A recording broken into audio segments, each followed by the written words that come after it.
Level 1. Flight into Nowhere. What you're about to hear are real cases where people vanished under circumstances that defy every logical explanation. These aren't unsolved because of lack of investigation or resources. They're unsolved because the evidence itself makes no sense. Starting with the one that changed how you think about modern technology. March 8, 2014. Malaysia Airlines. Flight 370 takes off from Kuala Lumpur bound for Beijing with 239 people on board. Your brain assumes this is a routine story about a plane crash, but here's what actually happened. The aircraft didn't crash in any conventional sense. 40 minutes into the flight, the plane's transponder shut off. Not failed. Shut off. Someone in that cockpit deliberately disabled the system that tells air traffic control where you are. The plane turned around, flew back across Malaysia, then headed northwest into the Indian Ocean. Military radar tracked it for hours. Satellite data confirmed it kept flying. Then it vanished. Not gradually, just gone. Your mind wants a simple answer. Mechanical failure, hijacking, pilot suicide. But here's the problem. The debris that eventually washed ashore years later was scattered across thousands of miles of coastline. The flight data recorders, designed to survive anything, were never found. The plane flew for 7 hours after losing contact, but nobody knows where it went or why. Search teams covered 120,000 square kilometers of ocean floor. Nothing. You live in an era where your phone tracks your location every second, where cameras are everywhere, where satellites can read a license plate from space. And somehow, a 200-ton aircraft with 239 people simply ceased to exist. No distress call, no explosion detected, no wreckage field. The Indian Ocean is deep, but not that deep. If MH370 crashed where the data suggests, they should have found it by now. The fact that they haven't means something interrupted the normal physics of a plane going down. What that something was, nobody can explain. Level 2. The pioneer who vanished. You know her name. Amelia Earhart. First woman to fly solo across the Atlantic. The face of aviation in the 1930s. Your history books probably told you she disappeared over the Pacific trying to circumnavigate the globe, and that's where the story ended. But the details of what happened on July 2nd, 1937, make that simple narrative fall apart. Earhart and her navigator, Fred Noonan, were attempting to land on Howland Island, a tiny speck in the Pacific barely 2 miles long. The U.S. Coast Guard cutter Itasca was stationed there specifically to guide them in with radio signals. They received transmissions from Earhart for hours. She was close. She could hear them, but they couldn't establish two-way communication. Her last message, "We are running north and south," came through clearly at 8:43 a.m. Then nothing. The Itasca immediately began searching. The Navy deployed ships and aircraft. They covered 250,000 square miles of ocean. No wreckage, no oil slick, no debris. Your brain wants to assume they crashed into the water and sank, but aluminum doesn't sink that fast, and fuel creates surface evidence. The search began within an hour of her last transmission. They should have found something. Over the years, theories emerged. She landed on Gardner Island and died as a castaway. She was captured by the Japanese. She survived and lived under a false identity. A piece of aircraft aluminum found on Nikumaroro Island in 1991 matched her plane's construction, but it proved nothing definitive. Bones discovered in 1940 were re-examined in 2018 using modern forensics. Possibly hers, Possibly not. You're left with a woman who vanished in one of the most scrutinized disappearances in history, in an area that was actively being monitored, and nobody saw her go down. The ocean keeps its secrets, but usually not this well. Level 3. The Skyjacker's Leap, November 24, 1971, the day before Thanksgiving.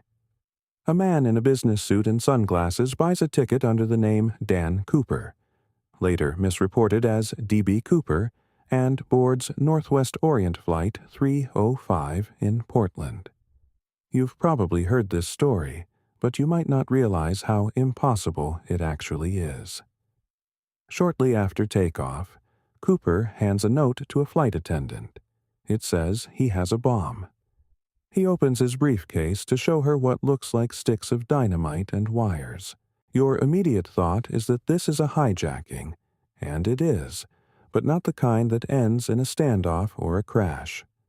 Cooper demands $200,000 in cash and 4 parachutes. The plane lands in Seattle. The FBI delivers exactly what he asked for. Cooper releases all the passengers, keeps the crew, and orders the plane to take off again, headed for Mexico City. Then, somewhere over the woods of southwestern Washington, Cooper opens the rear stairs of the Boeing 727, straps on a parachute, and jumps into the night with the money. The crew feels the pressure change. They know he's gone. Search teams deploy immediately. They comb the projected flight path. They find nothing. No parachute, no body, no evidence he even survived the fall. The temperature outside was 7 below zero. It was raining. He jumped at 10,000 feet wearing a business suit and loafers into a densely forested wilderness. In 1980, a boy finds 3 packets of the ransom money buried on a riverbank near Portland. $5,800 of the original $200,000. The serial numbers matched. That money proves Cooper existed, proves he jumped, but it doesn't explain where he went or whether he lived. The FBI investigated over 1,000 suspects. Nobody matched. They closed the case in 2016, unsolved. You're left with a man who disappeared into the sky holding a fortune, and the only trace he left behind was a handful of rotting 20s in the mud. Level 4. The Teamster Who Knew Too Much, July 30th, 1975. Jimmy Hoffa, former president of the International Brotherhood of Teamsters, tells his wife he's meeting 2 mafia figures at a restaurant in suburban Detroit. He never comes home. Your first thought is obvious. Organized crime, a hit, the mob cleaned up loose ends. That's probably exactly what happened. But here's what makes this different from a typical mob disappearance. Hoffa wasn't some low-level associate. He was one of the most visible men in America. His disappearance triggered one of the largest missing persons investigations in U.S. history. The FBI knew where he was supposed to be, who he was meeting, and when. They had witnesses who saw him in the parking lot of the Machus Red Fox restaurant, waiting. He was last seen at 2:45 p.m. He called his wife at 2:30 to say the men he was meeting were late. After that, nothing. No body. No crime scene. No physical evidence of any kind. You'd think that hiding a man that famous would require elaborate planning, but what's baffling is how thoroughly he vanished in broad daylight from a public place. The FBI pursued hundreds of leads. They tore up floors, dug up fields, drained lakes, searched beneath buildings. Informants came forward claiming Hoffa was buried under Giants Stadium, incinerated in a mob-owned funeral home, crushed in a car compactor, dumped in the Florida Everglades. None of it checked out. Think about what that means. Your body leaves evidence. Blood, DNA, decomposition, bones, something. The fact that nothing has ever been found means whoever took Hoffa knew exactly how to erase a human being. The most likely scenario is he was killed within hours and disposed of in a way that ensured he'd never surface. What that method was, you'll probably never know, and that's what makes this case unresolvable. Not that Hoffa is gone, but that the absence is so complete. Level 5. The College Student's Last Drive, February 9th, 2004. Maura Murray, a 21-year-old nursing student at UMass Amherst, crashes her car on a rural road in New Hampshire. A witness calls 911. Police arrive 7 minutes later. The car is locked, the airbags deployed, a rag stuffed in the tailpipe. Maura is gone. You assume she wandered into the woods disoriented from the crash and succumbed to the cold. That's what the initial search assumed, too. But the details don't fit that simple narrative. Hours before the crash, Maura had searched online for directions to Burlington, Vermont, and the Berkshires. She emailed her professors and her work supervisor saying there had been a death in the family. There hadn't. She withdrew $280 from an ATM, packed her car with clothes and textbooks, and drove north. Your brain wants this to be a planned disappearance, a young woman running from something. But why crash the car? Why pack textbooks if you're fleeing? And why bring a bottle of vodka, found open and spilled inside the vehicle, if you're trying to start fresh somewhere? The witness who saw her after the crash said she appeared uninjured but shaken. He offered to call for help. She declined, said she'd already called A. She hadn't. He went inside to call police anyway. When officers arrived minutes later, she was gone. Footprints led away from the car, but tracking dogs lost the scent just 100 feet up the road, as if she'd gotten into another vehicle. Massive searches found nothing. No trace in the surrounding woods. No confirmed sightings.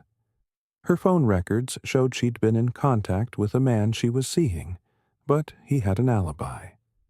You're left with a woman who vanished in a 7-minute window on a freezing night in rural New Hampshire, and every piece of evidence raises more questions than it answers. Level 6. The Man Who Didn't Leave. April 1st, 2006. Brian Schaffer, a 27-year-old medical student, walks into a bar near Ohio State University with friends. Security cameras capture him entering the Ugly Tuna Saloona just before midnight. You can watch the footage yourself. He's wearing a white shirt, talking on his phone, heading up the escalator. The bar is crowded. He's there to unwind after a difficult week. His mother had just died from cancer. He's supposed to meet his girlfriend the next day to go on vacation.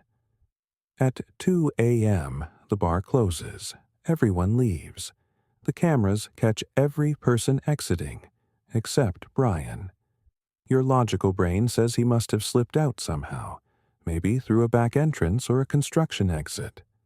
Investigators checked. The Ugly Tuna Saloona is on the second floor of a building. There's one main entrance. There's a service entrance that leads to a construction area, but it was locked and alarmed. Even if he'd gone that way, he'd have had to exit through a different part of the building, all of it covered by cameras. He doesn't appear on any of them. Cadaver dogs searched the building. Nothing. His phone pinged a cell tower near the bar the day after he disappeared, then went dead. His bank accounts were never touched. His girlfriend never heard from him. You want to believe he left willingly, started a new life, but he was 3 months from graduating medical school, engaged to be married, and planning a trip to Miami. The Columbus Police Department reviewed hundreds of hours of footage, interviewed everyone who was at the bar that night. Nobody saw him leave. Nobody remembers seeing anything unusual. You're left with a man who walked into a bar and ceased to exist. The entrance showed him going in. The exit never showed him coming out. Somewhere between those 2 points, Brian Schaffer disappeared. Level 7. The Girl Who Walked Into the Storm. February 14, 2000. Valentine's Day. Aisha Degree, a 9-year-old girl in Shelby, North Carolina, goes to bed after a normal evening. Her father checks on her and her brother around 2:30 a.m. Both asleep. At 4 a.m., Asha's brother wakes up and notices her bed is empty. He assumes she's in the bathroom and goes back to sleep. At 5:45 a.m., Asha's parents discover she's gone. Your immediate thought is abduction. Someone took her from her bed. But that's not what happened. Multiple witnesses driving along Highway 18 that morning reported seeing a young black girl in a white shirt walking along the roadside in the rain. One driver turned around to check on her.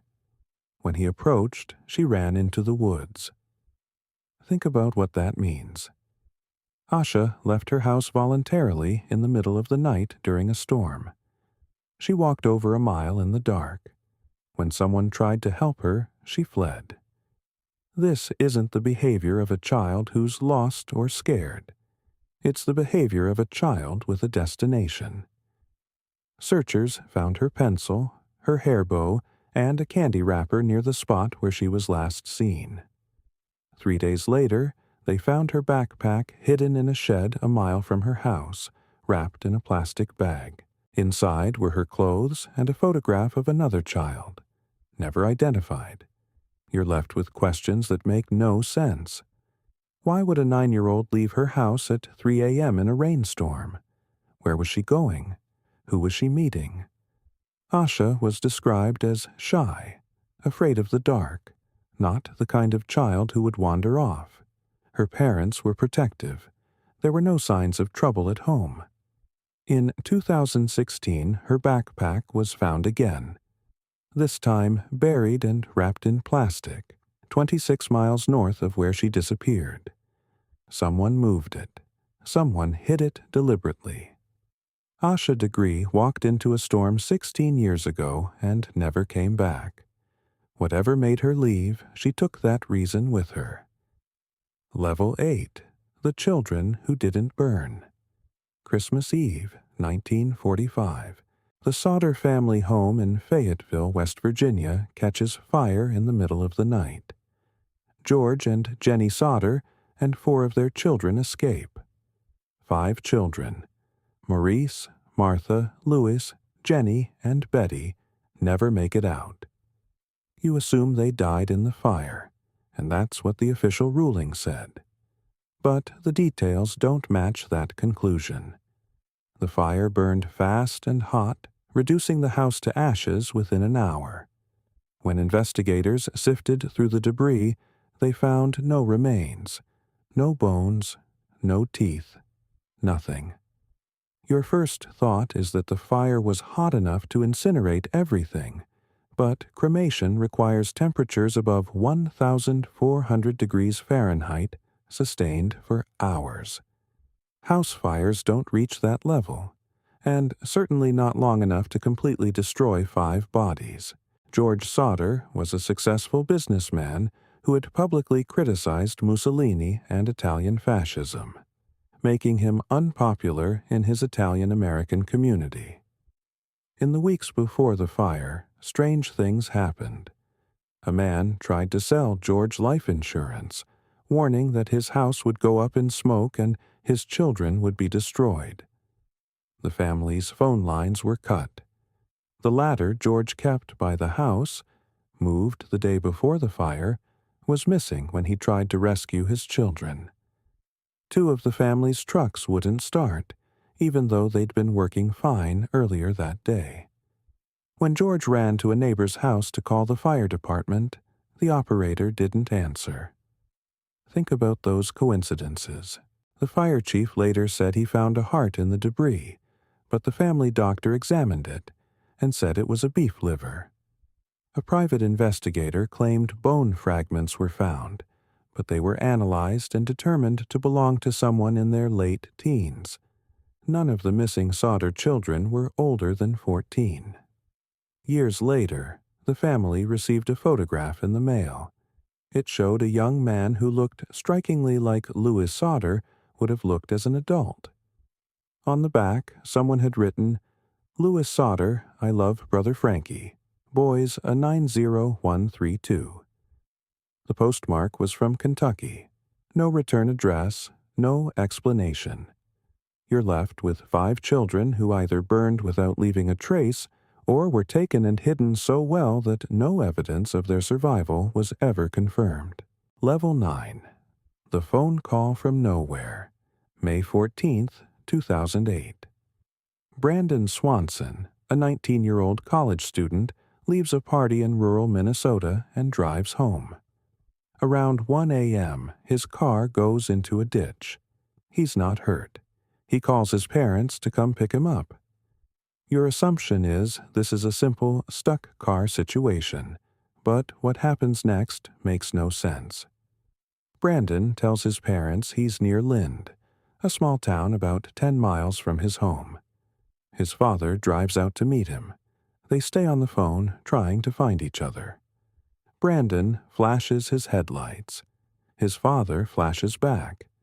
Neither can see the other. After 47 minutes of searching, his father suggests Brandon walk toward the lights of a nearby town. Brandon agrees. He's walking through fields, describing what he sees. Farms, fence lines, nothing unusual. Then he says, "Oh shit," and the line goes dead. His parents call back immediately. No answer. They keep trying for hours. Nothing. Law enforcement begins searching at first light. They find Brandon's car, but not where he said it was. The car isn't near Lind. It's 25 miles away in a completely different direction, near the town of Taunton. Think about what that means. Brandon was sure he knew where he was. He'd driven these roads his entire life. He gave his father specific directions, but he was fundamentally wrong about his location by 25 miles. How does that happen? Search teams deployed tracking dogs, helicopters, ground searchers. They covered thousands of acres. No sign of Brandon. His phone pinged a cell tower near where his car was found, confirming he'd been in that area. But when they searched the surrounding fields, they found nothing. No body, no clothing, no evidence he'd been there at all. The area is flat farmland with nowhere to hide. You can see for miles. If Brandon had collapsed, injured, or disoriented, searchers would have found him within days. They didn't. You're left with a young man who vanished mid-sentence while walking through an open field, and the only trace of him is a 2-second phrase that explains nothing. Level 10. The Beach That Took 3 Children. January 26, 1966. Australia Day. The Beaumont children, Jane, Arna, and Grant, take a 5-minute bus ride from their home in Adelaide to Glenelg Beach. They'd made the trip before. Your instinct is to say children shouldn't have been unsupervised, but in 1966 Australia, this was normal. Jane was 9, responsible, trusted to look after her younger siblings. They were supposed to be home by 2 p.m. They never came back. Multiple witnesses saw the children that day, playing near the beach, buying meat pies and pasties from a local shop with a 1-pound note. Money their parents didn't give them. They were seen playing with a tall, blond man in his 30s, somewhere between athletic and lean. The children seemed comfortable with him, not frightened. They played together for hours. Then, sometime in the early afternoon, they vanished. No screams, no struggle. No one saw them leave. Think about the logistics. 3 children don't disappear from a crowded public beach without someone noticing. But that's exactly what happened. The investigation became one of the largest in Australian history. Police interviewed thousands of people. Psychics were consulted. Divers searched the water. Excavation crews dug up suspected burial sites. Nothing. The man seen with the children was never identified. Witness descriptions were consistent. Tall, mid-30s, blonde, lean build, possibly European accent, but no one matching that description ever came forward or was found. In the years following, several confessions surfaced. None were credible. A factory owner claimed he'd seen the children decades later, alive and held captive. It was investigated. Nothing came of it. You're left with 3 children who walked to the beach on a summer day and ceased to exist, and the man they were last seen with became a ghost no one could find. Level 11. The Pilot Who Saw Something. October 21st, 1978. Frederick Valentich, a 20-year-old pilot, takes off from Melbourne, Australia in a small Cessna 182 for a training flight to King Island. It's early evening. Weather's clear, routine flight. Your assumption is this ends like most small plane incidents. Engine failure, spatial disorientation, crash into the Bass Strait. But what Valentich reported in his final radio transmission doesn't fit any of those explanations. At 7:06 p.m., Valentich contacts Melbourne Flight Service, asking if there's any traffic in his area. The controller says no.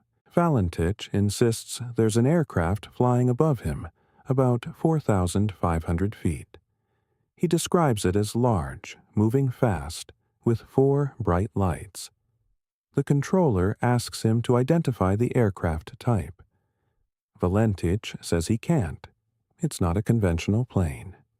For the next 6 minutes, Valentich stays on the radio, describing what he's seeing. The object is now orbiting above him. It's metallic, long green lights. He says it's playing some kind of game with him. His engine starts running rough. The controller asks for his intentions. Valentich says he's planning to head for King Island. Then, at 7:12 p.m., Valentich says it is hovering, and it's not an aircraft. Those are his last coherent words. For 17 seconds, the radio picks up a strange metallic scraping sound. Then silence. Search and rescue operations began immediately. They found nothing. No wreckage, no oil slick, no debris, no trace of Valentich or his plane. The Bass Strait is shallow in that area. If the plane had crashed, pieces would have surfaced. 5 years later, an engine cowl flap washed ashore on Flinders Island. It matched Valentich's aircraft, but it proved nothing about what happened. You're left with a pilot who reported seeing something he couldn't identify, then vanished while still transmitting. The Australian Department of Transport investigated and concluded the disappearance was unexplained. Not pilot error, not crash into water. Unexplained. Whatever Frederick Valentich saw in the sky that night, it was the last thing he ever reported. Level 12. The Man Who Ran. July 8, 2014. Lars Mittank, a 28-year-old German tourist, is vacationing with friends in Bulgaria. On their last night, he gets into a fight with another tourist at a bar. He's injured, ruptured eardrum. His friends fly home the next day. Lars stays behind to see a doctor before traveling. You assume he gets treated and takes a later flight. That's not what happens. Lars checks into a budget hotel near the Varna airport. Over the next few days, he behaves strangely. He calls his mother, tells her not to trust anyone, says people are following him. His mother hears fear in his voice. This isn't like him. On July 8th, Lars goes to the airport. Security footage captures what happens next. He walks into the terminal, buys a cup of coffee, sits down in the waiting area. Then he suddenly stands up, looks around frantically, and bolts. He runs through the airport, out the doors, and into a nearby sunflower field. The footage shows him sprinting at full speed, looking back over his shoulder like he's being chased. No one is following him. He vanishes into the field and is never seen again. Think about what that means. You have a man who was functional enough to navigate an airport, buy a ticket, handle logistics. But something made him run. His behavior suggests paranoia, but was it delusional or justified? The ruptured eardrum could have caused an infection, possibly affecting his mental state. Or maybe he genuinely believed he was in danger. Search teams combed the area around the airport. They found nothing. His phone and wallet were later discovered in the field, abandoned. If Lars ran because he was experiencing a mental health crisis, where did he go? If someone was actually after him, who were they and why? You're left with footage of a man running for his life from nothing visible, and then disappearing into a field in broad daylight in a populated area. The last image of Lars Metank is him sprinting through an airport door, terrified, and the sunflower field swallowed him whole. Rest break. Pause here for a moment. Let these patterns settle. 12 disappearances, 12 different circumstances, but they all share something. The absence is too clean, the answers too far out of reach. If any of these have shifted how you think about what's possible, subscribe so you don't miss what comes next. The cases ahead go deeper, stranger. Stay with me. Level 13. The Prosecutor Who Drove Away. April 15th, 2005. Ray Grykar, the district attorney for Center County, Pennsylvania, tells his girlfriend he's taking a drive to nearby Lewisburg. He's 59, planning to retire soon, known for being methodical and cautious. Your immediate thought is this is a man having a quiet Friday off. But Ray Grykar never comes home, and what investigators find raises more questions than it answers. His car is discovered the next day in a parking lot in Lewisburg, about 50 miles from his home. The car is locked, no signs of struggle. Inside, his registration and insurance card are still there, but Ray is gone.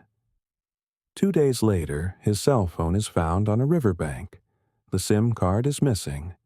3 months after that, his laptop is pulled from the Susquehanna River. Badly damaged, hard drive removed. Think about what that tells you. Someone didn't just walk away from their life on impulse. Someone systematically destroyed the digital trail. Was it Ray himself or someone else? You want to believe he planned this, staged his own disappearance, but the details don't fit. Ray had a stable career, a relationship, no financial problems. His bank accounts were never touched. His passport was never used. He simply ceased to exist. The last confirmed sighting was security footage of him walking in downtown Lewisburg with an unidentified woman. She's never been found. Ray had recently been involved in high-profile cases. He'd investigated corruption. He'd declined to prosecute Jerry Sandusky in 1998 for child abuse, a decision that haunted him later. Did someone want him gone? Or did Ray know something that made him disappear himself?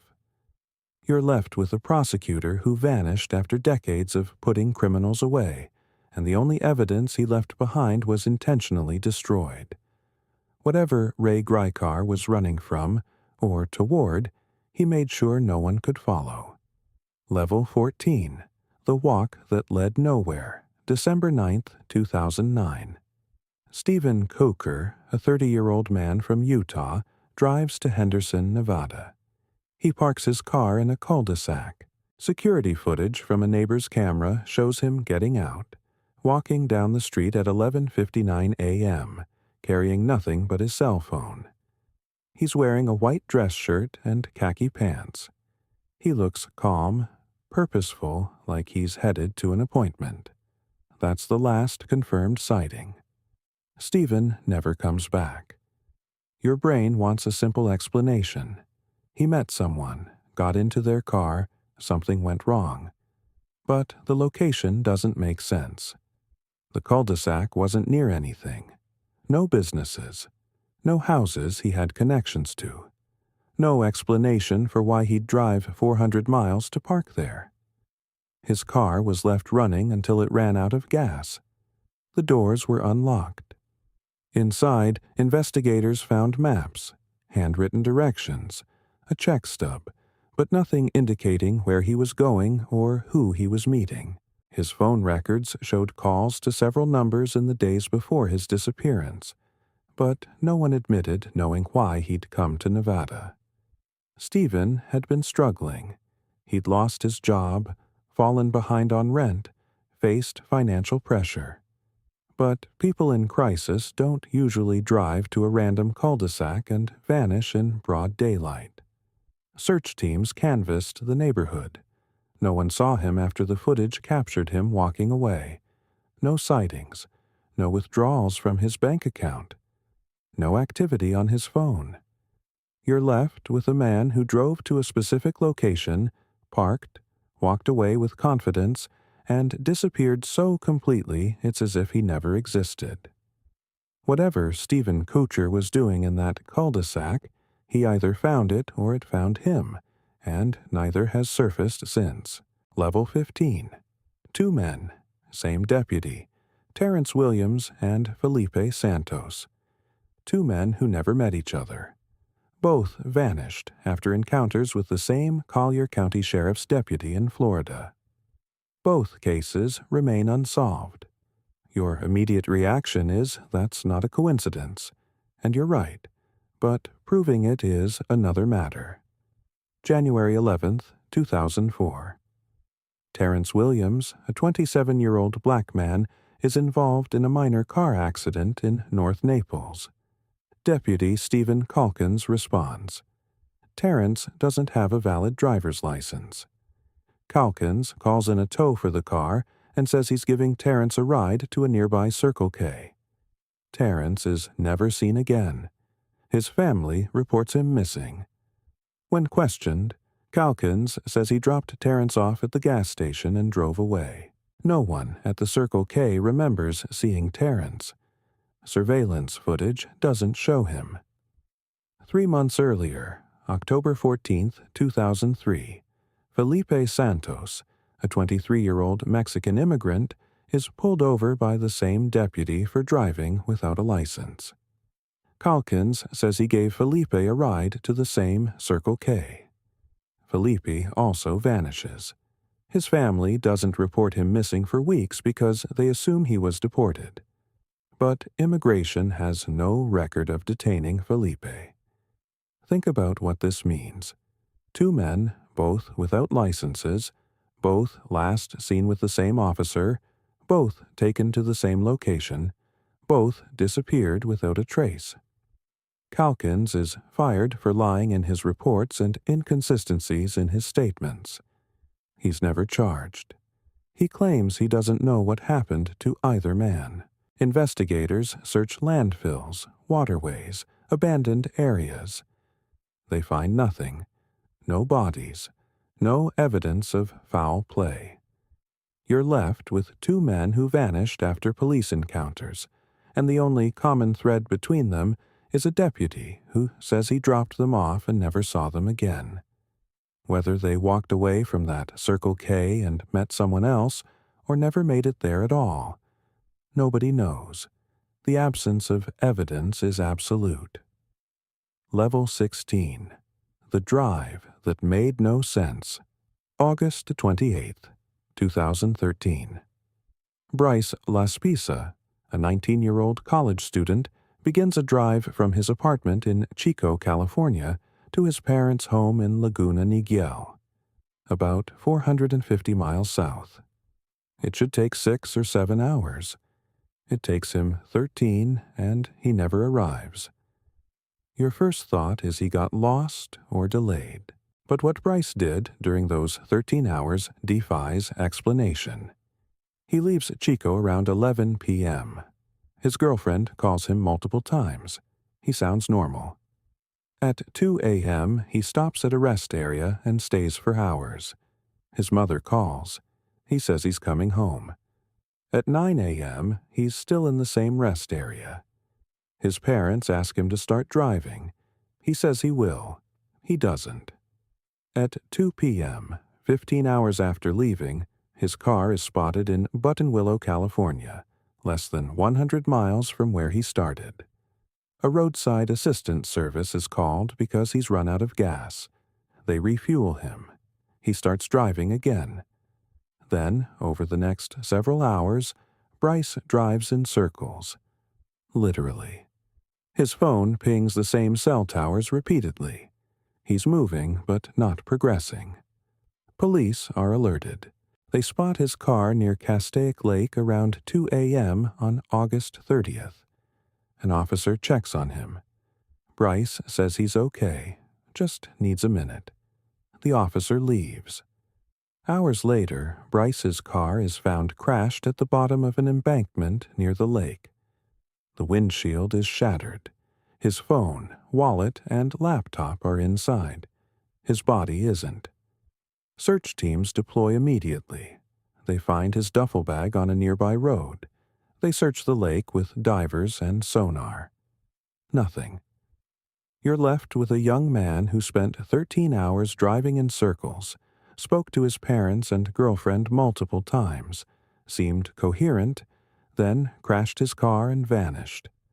The damage to the vehicle suggested he'd driven off the embankment intentionally, but his body should have been there.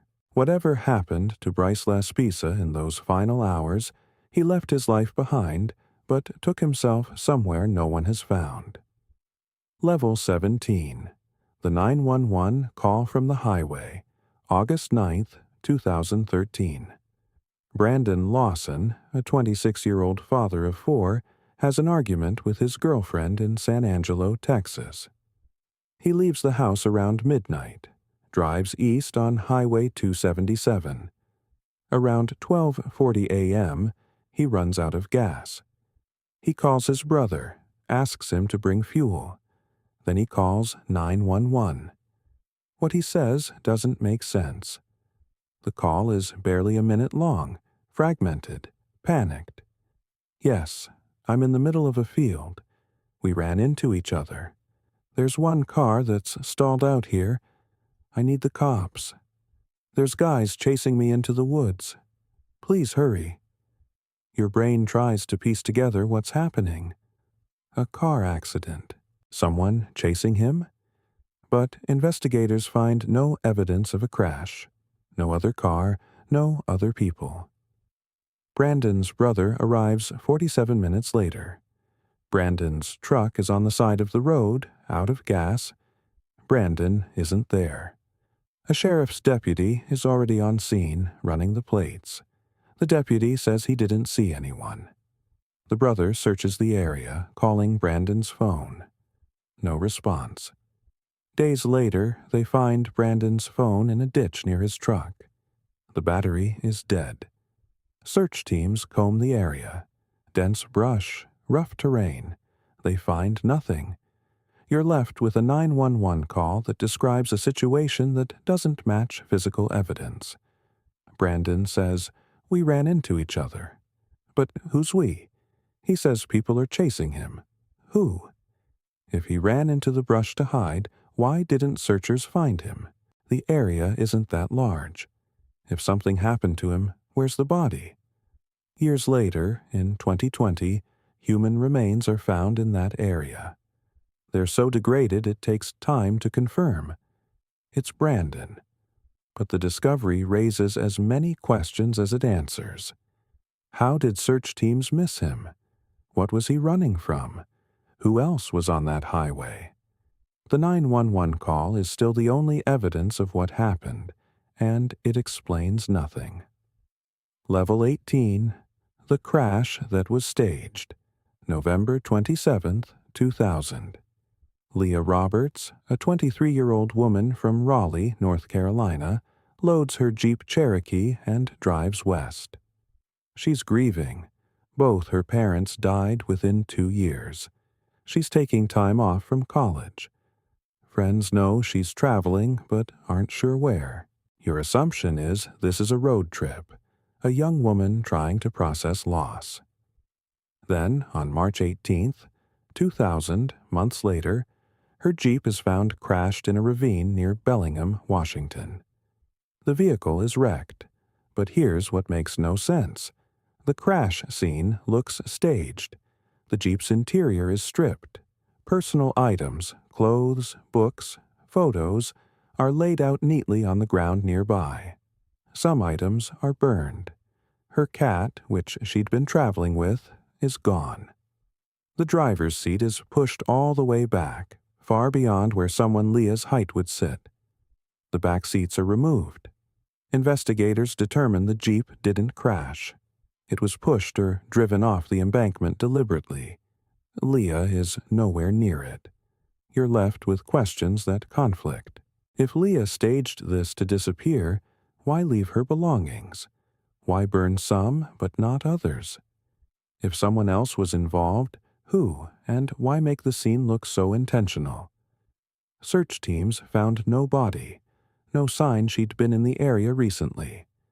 A few possible sightings surfaced. Someone matching her description was seen in Vancouver, British Columbia. Another sighting in Seattle. None were confirmed. Leah's family hired private investigators. They found nothing definitive. You're left with a woman who drove across the country, crashed her car in a way that doesn't match an accident, carefully arranged her possessions, and vanished. Whether she walked away from that ravine or someone else orchestrated the scene, nobody knows. The staging suggests planning, but planning for what? Leah Roberts left everything behind, but took herself somewhere no one has found. Level 19, the cruise ship balcony, March the 22nd, 2011. Rebecca Coriam, a 24-year-old crew member aboard the Disney Wonder cruise ship, is last seen on security footage at 5:45 a.m. She's on the phone near the crew pool area on Deck 5, visibly upset, talking to someone. The footage shows her leaning against a wall, pacing, wiping her face. Then she walks out of frame. She's never seen again. Your first thought is she went overboard, fell, or jumped. That's what the official ruling concluded. But the details don't support that simple explanation. Rebecca's room was undisturbed. Her belongings were still there. Her shoes, flip-flops she always wore, were found neatly placed by the crew pool. Not tossed, not kicked off, placed. If she went overboard, why remove her shoes first? The Disney Wonder was in the middle of the Pacific, headed from Los Angeles to Puerto Vallarta. If Rebecca fell into the ocean at 5:45 a.m., the crew would have been alerted when she didn't show up for her shift. Search protocols would have been initiated, but the ship didn't turn around. No emergency was declared until hours later. You want to believe the company's explanation that Rebecca was distraught, possibly suicidal, and jumped. But her family pushes back. They say she was happy in a relationship, excited about her job. Crew members later report she'd been involved in a dispute with other staff. Some say she'd been assaulted. Disney denies this. Bahamian authorities investigate. The ship is registered there, and conclude accidental death. No further inquiry. You're left with a young woman who disappeared from a ship with cameras everywhere, security monitoring constantly, crew on every deck. The last image of her is on a phone call, upset but not hysterical, and then she's gone. Whether she walked to that railing herself or someone helped her over, the ocean keeps the answer. Level 20, the Polaroid that changed everything. September 20th, 1988. Tara Calico, a 19-year-old from Belen, New Mexico, goes for a bike ride along Highway 47. She does this route regularly.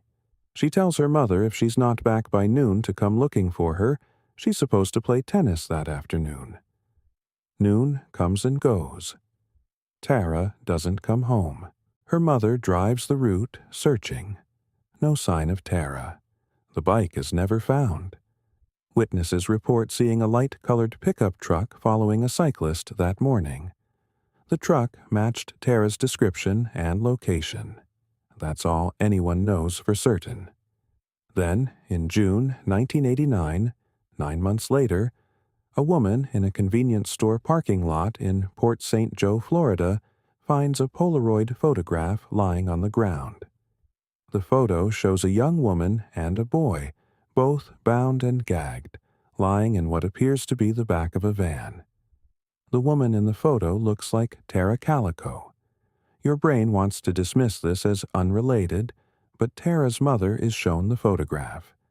She identifies a scar on the woman's leg that matches Tara's. She sees a paperback book in the background. V.C. Andrew's My Sweet Adrena, one of Tara's favorites. Scotland Yard analyzes the photo. They say it's likely Tara. The FBI says it's inconclusive. The boy in the photo is later suggested to be Michael Henley, a child who went missing in New Mexico around the same time. But Michael's remains are found years later. He died of exposure in the mountains near where he disappeared. He was never abducted. So, who's the boy in the Polaroid? If it's not Michael, who is it? And if the woman is Tara, where is she now? 2 more Polaroids surface over the years, showing similar scenes, bound individuals in vehicles. None are confirmed as Tara. The FBI investigated hundreds of leads. They found nothing. You're left with a photograph that either shows a young woman who was kidnapped and held captive, or it's a cruel coincidence that broke her family's hope over and over. Tara Calico's bike ride ended somewhere on Highway 47, and whether she's in that Polaroid or not, she never came home. Level 21. The Woman Who Vanished at Sea. March the 24th, 1998.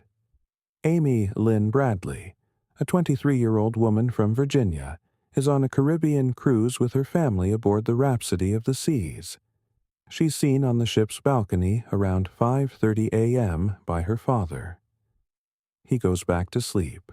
When he wakes at 6 a.m., Amy is gone. Your assumption is she fell overboard. The balcony railing, the early morning hour, an accident. But what happens next suggests Amy didn't fall. She walked away or was taken. Crew members report seeing a woman matching Amy's description with a member of the ship's band earlier that night. The family searches the ship. Security is alerted. The ship doesn't turn around immediately. By the time an official search begins, hours have passed. If Amy went into the water at dawn, she's long gone. But then the sightings start. In 1998, a Canadian tourist claims he saw Amy in a brothel in Curacao. She asked for help, said her name was Amy Bradley from Virginia, then was pulled away by 2 men. In 1999, a U.S. Navy sailor on shore leave in Curacao says a woman approached him in a bar, said she was Amy Bradley, that she'd been abducted. She showed him a tattoo, a Tasmanian devil on her shoulder, matching one Amy had. Before he could help her, men escorted her away. In 2005, a witness claims to have seen Amy in Barbados. These sightings are investigated. The FBI takes them seriously. If Amy is alive, she's being held against her will, moved between islands, trafficked. But no evidence confirms it. You want to believe she's out there, that the sightings are real, but years pass with no rescue, no confirmation. Her family hires private investigators. They receive tips. They chase leads. Nothing brings Amy home. You're left with a woman who vanished from a cruise ship at dawn and may have spent years trapped in the Caribbean, seen by witnesses but never saved. Or she went into the ocean, and the sightings are coincidence, desperate hope. Either way, Amy Lynn Bradley is gone, and whether she's alive or not, nobody's found her. Level 22. The Boy Who Disappeared in the Mountains, June 14, 1969. Dennis Martin, a 6-year-old boy, is on a camping trip with his family in the Great Smoky Mountains National Park. They're near Spence Field, a popular area. It's Father's Day weekend. Dennis is playing with his brother and some other boys, hiding behind trees to scare their parents. Your assumption is this is a simple case of a child wandering off and getting lost. But what follows is one of the most extensive search operations in national park history, and they find nothing. Dennis runs ahead of the other boys, giggling, planning to jump out and surprise the adults. He goes behind a bush. The other boys follow seconds later. He's gone. The family searches immediately. They call for him. No response. Park rangers are notified. Within hours, search teams deploy. Over the next 10 days, more than 1,400 people search the area. National Guard, Green Berets, FBI, volunteers. They use helicopters, tracking dogs, infrared equipment. They cover hundreds of square miles. Nothing. No clothing, no footprints, no sign Dennis was ever there. The terrain is rough, but a 6-year-old can't vanish that fast. The dogs tracked his scent to a road, then lost it, suggesting he may have been picked up by someone. But who? There were no reports of suspicious vehicles. No witnesses saw anyone near the area. You're left with a boy who disappeared in the seconds between hiding behind a bush and the other children reaching the same spot. Search teams combed every inch of that mountain. If Dennis had fallen into a crevice or been injured, they would have found him. If an animal had attacked him, there would be evidence. Theories emerged. He was abducted by someone in the park. He wandered into a cave system. He was taken by a feral person living in the woods. None were ever proven. Dennis Martin vanished in broad daylight in front of witnesses, and the mountain gave back nothing. Level 23. The Housewife Who Ran into the Woods, October 24, 1961. Joan Risch, a 30-year-old mother of 2 in Lincoln, Massachusetts, is home alone. Her husband is away on business. Her children are with neighbors. Around 2 p.m., a neighbor sees Joan in her driveway, appearing disoriented. By 4 p.m., when her children are dropped off, Joan is gone. The house tells a story, but it doesn't make sense. There's blood, a lot of it. In the kitchen, smeared on walls, on the telephone, the back door is open. Joan's car is in the driveway. Her purse and keys are inside. No sign of a struggle, but the blood suggests violence. Yet there's no body. Your first thought is she was attacked, injured, abducted. But here's what complicates that. Witnesses reported seeing a woman matching Joan's description running down the road toward the woods, her hands covered in blood. She wasn't being chased. She was alone, moving fast, like she was fleeing something. Investigators search the woods. They find nothing. No blood trail, no body, no clothing. Blood analysis shows it's Joan's blood, type O. She was 4 months pregnant at the time, though her family didn't know. Did she have a miscarriage? Was the blood from that? If so, why run? Why leave her children? Joan had been reading books about disappearances in the weeks before she vanished. Books about people who walked away from their lives. Was she planning this? But planning what? To bleed in her kitchen and run into the woods pregnant and disoriented? Nothing about the scene suggests premeditation. Police investigated her husband. He had an alibi. They investigated her social circle. No suspects. You're left with a woman who bled in her house, was seen running into the woods, and vanished. Whether she collapsed somewhere searchers missed, or someone picked her up on that road, or she walked into those woods with a plan nobody understands, Joan Risch is gone. The blood says something terrible happened. The lack of a body says the story isn't over. Level 24, The Student Who Left and Never Returned. January 12, 1999. Michael Negrete, an 18-year-old freshman at Occidental College in Los Angeles, returns to his dorm room after dinner. Security footage shows him entering the building at 8:41 p.m. His roommate sees him briefly. Michael says he's going out to a party. He walks out of the room. That's the last time anyone sees him. Your assumption is he went to the party, something happened, maybe he got into a car with the wrong people.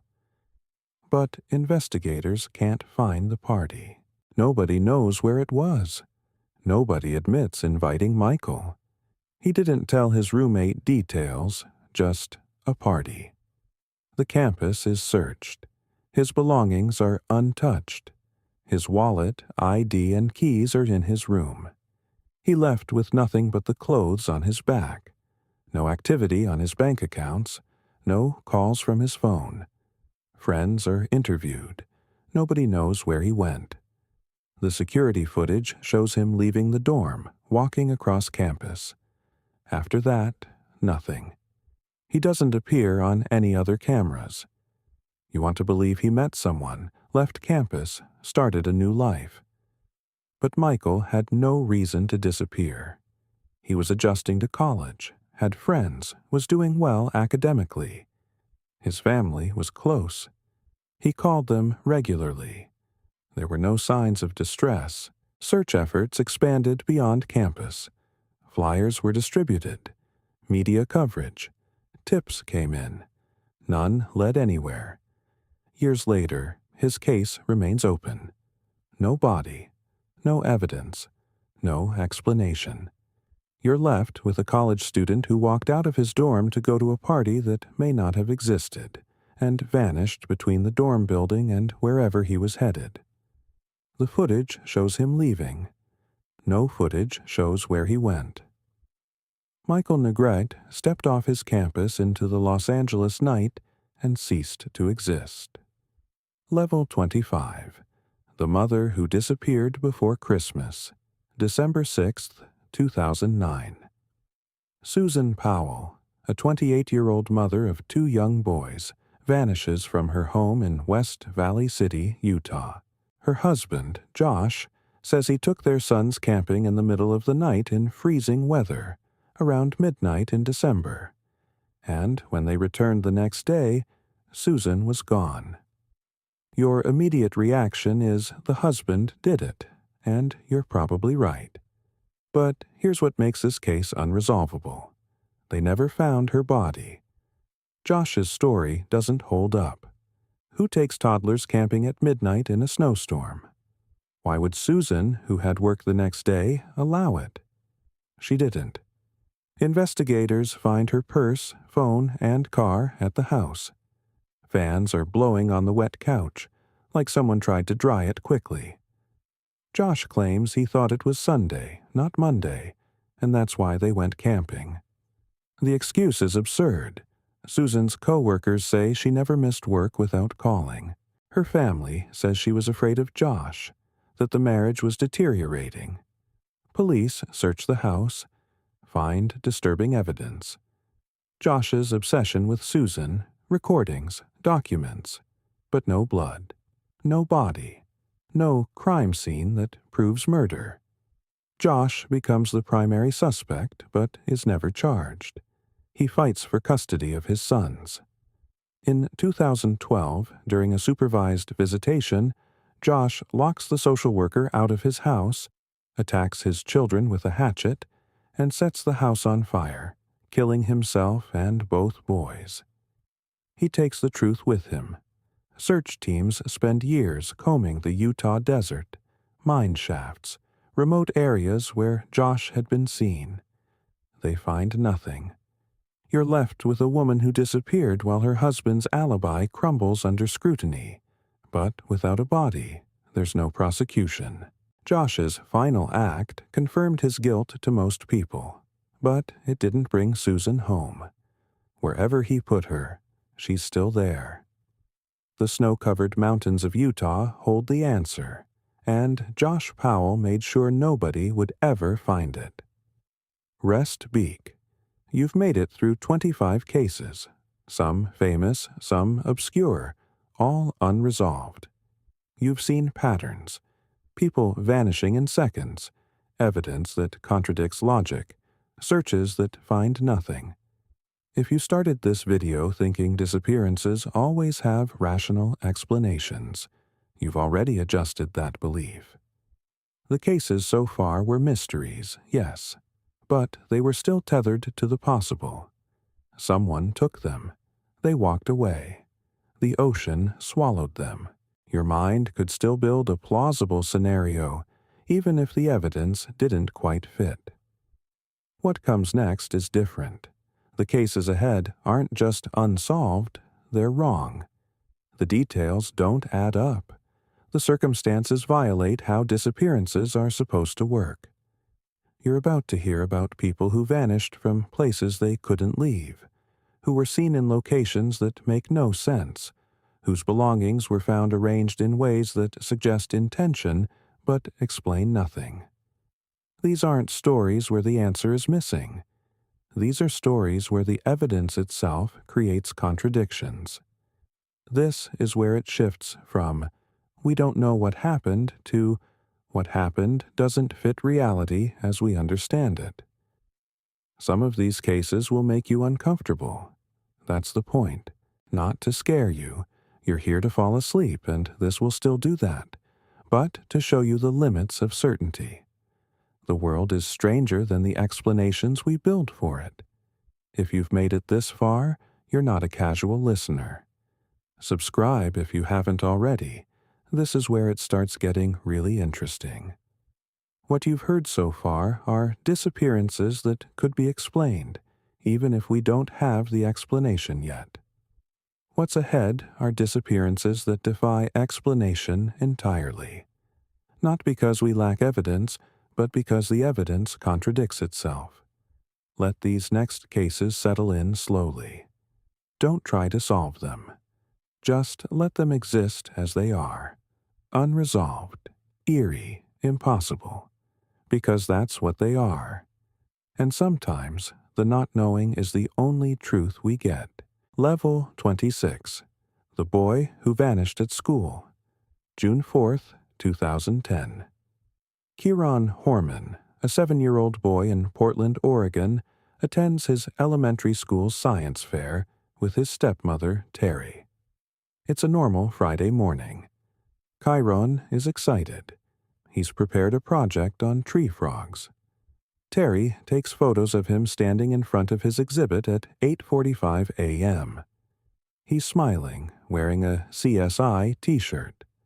She leaves the school at 8:45 a.m. Kieran is supposed to walk to his classroom afterward. He never makes it. Your assumption is someone took him between the science fair area and his classroom. A hallway, a door, a brief moment. But here's the problem.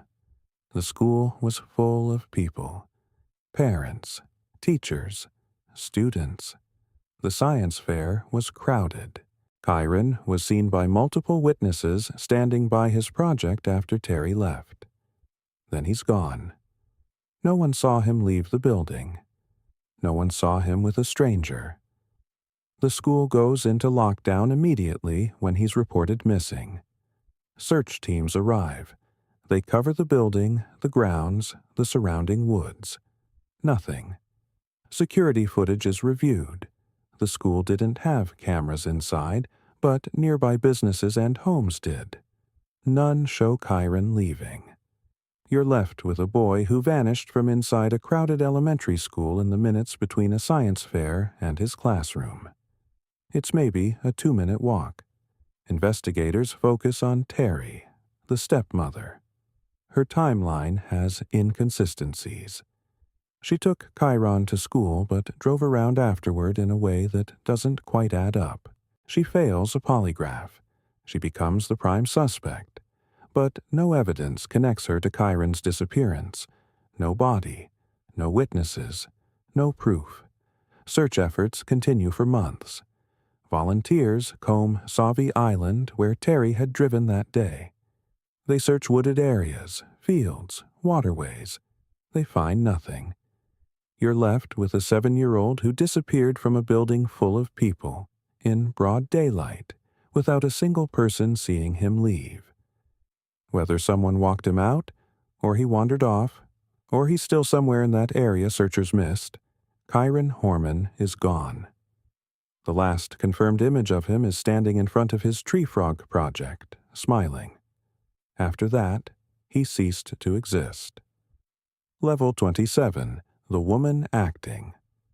Strangely, November 22, 2012, Emma Filipoff, a 26-year-old woman, is at a gas station in Victoria, British Columbia.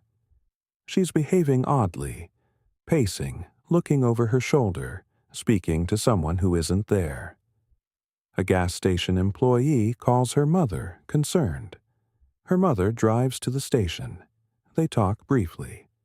Emma refuses help, says she's fine. Her mother leaves, planning to return. By the time she does, Emma is gone. Security footage shows what happens next. Emma walks to a nearby Empress Hotel, stands in the parking lot for hours, sometimes sitting, sometimes pacing. She appears confused, disoriented. At 7:21 p.m., she walks out of frame. That's the last confirmed sighting.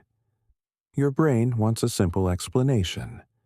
Mental health crisis, wandered off, succumbed to the elements.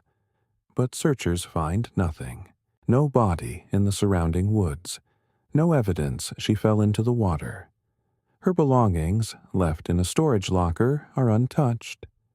Emma had a history of struggles. She'd moved to Victoria a year earlier, worked various jobs, lived a transient lifestyle. Friends said she'd been acting increasingly erratic in the weeks before she disappeared. But erratic doesn't mean gone.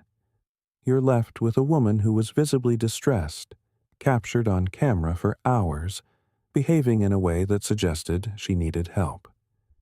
Then she walked out of frame and vanished.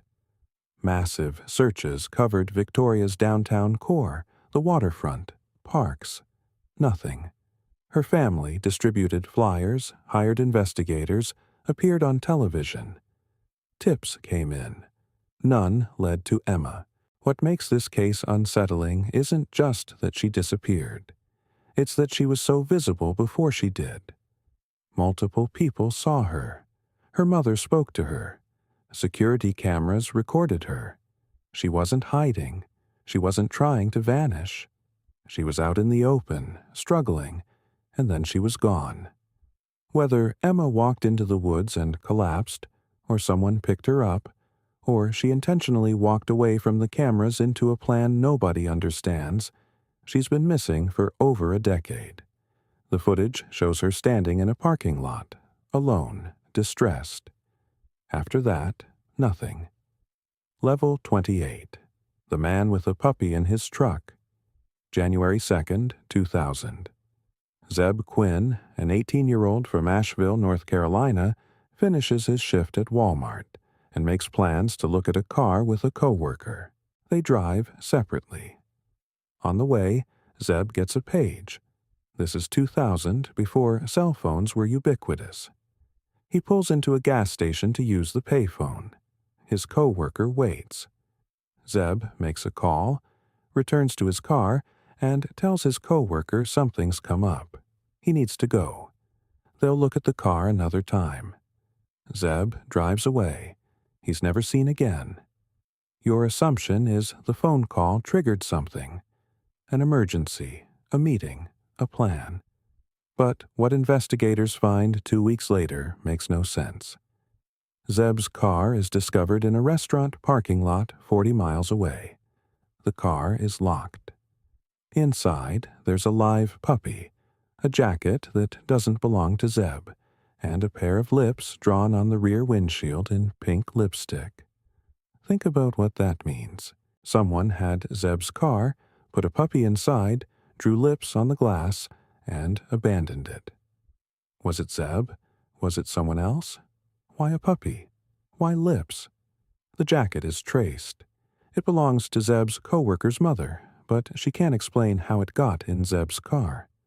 The co-worker becomes a suspect, but he has an alibi. The phone records from the gas station show Zeb called his mother's house, but his mother didn't answer, and Zeb didn't leave a message. So who was the page from? And what made him leave so abruptly? Investigators search the area around the restaurant. They find nothing. No body, no evidence of foul play, just a car with bizarre contents. Years later, in 2017, a man named Robert Jason Owens is arrested for murdering 2 people in Asheville. He lived near Zeb at the time of the disappearance. Investigators believe he killed Zeb, but Owens won't confirm it. He's serving life in prison, and if he knows what happened, he's not saying. You're left with a young man who drove to a gas station, made a phone call, and vanished. His car reappeared weeks later with a puppy, a jacket, and lipstick lips. Evidence that explains nothing. Whether Zeb is buried somewhere in the North Carolina mountains, or his body was disposed of in a way that left no trace, nobody knows. The puppy survived. Zeb didn't. Level 29. The boy who bought a one-way ticket. September 14, 2007. Andrew Gosden, a 14-year-old from Doncaster, England, wakes up, gets dressed, and prepares for school like any other day. Except he doesn't go to school. Instead, he walks to the train station, withdraws £200 from his bank account, and buys a one-way ticket to London. Security footage shows him arriving at King's Cross Station at 11:20 a.m. He's wearing his school uniform, carrying a shoulder bag. He walks out of the station. That's the last confirmed sighting. Your immediate thought is he ran away, but nothing about Andrew's life suggests a reason to flee. He was a gifted student, quiet, into music and video games. He had no history of behavioral problems. His family was stable. He wasn't being bullied. He just decided, for reasons no one understands, to go to London. But why? And where was he going? Investigators search London. They review CCTV footage from the area. Andrew doesn't appear on any cameras after leaving King's Cross. His Oyster card, used for public transport, wasn't activated. He didn't use his bank account again. His phone was left at home. He had £200 cash, and no plan anyone can trace. You're left with questions that don't have answers. Andrew was smart enough to cover his tracks, but not street smart enough to survive long in London without help. Did he meet someone? Was he lured there by someone online? His family checked his computer. No suspicious activity. No chat logs. No emails. Just a typical teenager's browsing history. Search teams distributed flyers across London. Appeals were made on national television. Reported sightings came in. Someone saw him at a pizza restaurant. Someone saw him near Covent Garden. None were confirmed. You're left with a 14-year-old who bought a one-way ticket to one of the largest cities in the world and vanished the moment he stepped off the train. Whether he met someone, got lost, or intentionally disappeared, Andrew Gosden took the reason with him. His parents still don't know why he left, and without that answer, finding him feels impossible. Level 30. The car left running. December 18th, 2011. Phoenix Colden, a 23-year-old woman from St. Louis, Missouri, backs her car out of her parents' driveway around 3 p.m. She tells her parents she's running an errand. She doesn't say where. Your assumption is she's going to a store, maybe meeting a friend. But Phoenix never comes back. 4 hours later, her car is found abandoned on a bridge near downtown St. Louis. The engine is still running. The driver's door is open. Her belongings, purse, phone, shoes are inside. No sign of a struggle. No sign of Phoenix. Your first thought is she jumped from the bridge. Authorities search the Mississippi River. They find nothing. But here's what makes this case strange. Witnesses reported seeing the car on that bridge much earlier, possibly as early as 5 p.m., just 2 hours after Phoenix left home. If the car was there for hours with the engine running and the door open, why did no one report it sooner? And if Phoenix left the car, where did she go? Investigators search the area. They review security footage from nearby businesses. Phoenix doesn't appear on any cameras. Her bank accounts aren't touched. Her phone goes silent. Friends are interviewed. Nobody knows where she was going or who she might have been meeting. Her parents insist Phoenix wasn't suicidal, wasn't in trouble. But the car tells a different story. Or it tells no story at all. Just an engine running and a door left open. You're left with a woman who drove to a bridge, abandoned her car with everything inside, and vanished in broad daylight in a populated area. Search efforts expanded beyond the river. Volunteers combed parks, wooded areas, abandoned buildings. Nothing. Years later, tips still come in. None lead to Phoenix. Whether she walked away from that car and started a new life, or someone picked her up, or she went into the river and the current carried her beyond where searchers looked, Phoenix Colden is gone. The car ran out of gas eventually. Phoenix never came back for it. Level 31. 3 women gone overnight. June 7, 1992. Springfield, Missouri. Cheryl Levitt, age 47, lives in a small house on East Delmar Street with her daughter Susie Streeter, age 19. That night, Susie and her friend Stacy McCall, also 19, attend graduation parties. They plan to sleep at another friend's house, but it's crowded, so they decide to go to Cheryl's house instead. They arrive around 2:30 a.m. Sometime between then and morning, all 3 women vanish. Your assumption is a break-in, an intruder. Maybe someone followed the girls home. But here's what doesn't fit. The house shows no signs of forced entry. The door was locked. The women's cars are in the driveway. Their purses, money, and keys are inside. The TV is on. A cigarette is still burning in an ashtray. The dog is inside, unharmed. It's as if they simply evaporated mid-activity. When friends arrive in the morning to pick up Stacy and Susie for a planned trip, they find the house empty. They walk through, confused.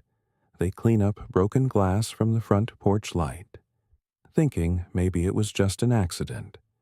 They don't immediately call police. By the time authorities arrive, the scene has been contaminated. You're left with 3 women who vanished from a locked house in the middle of the night. No struggle, no witnesses, no bodies.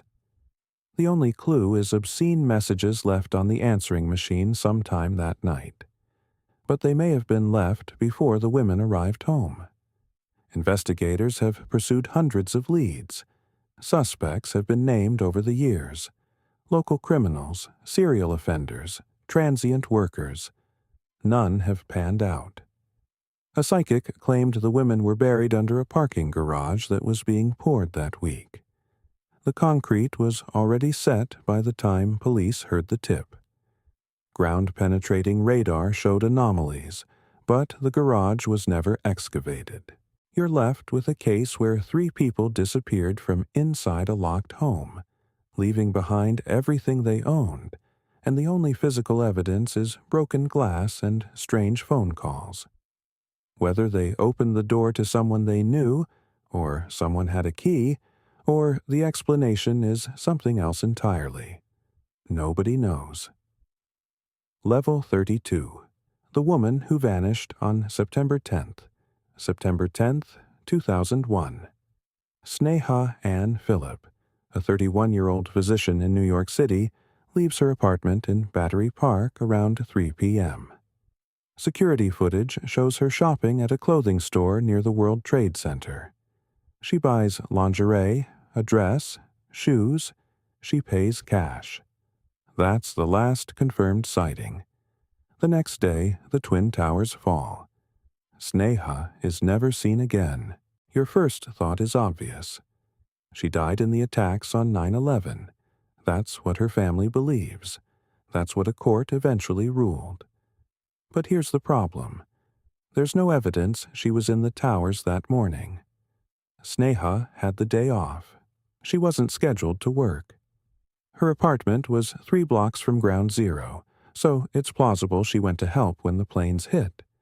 She was a doctor, trained to respond to emergencies. But no one saw her there. Her name wasn't on any hospital rosters. Her ID wasn't found in the debris. Her body was never recovered, but neither were thousands of others, so that proves nothing. What makes this case strange is what happened before September 11th. Sneha was struggling. Her marriage was failing. She'd been fired from her job for alcohol issues and allegations of an affair. She had a history of disappearing for days without telling anyone.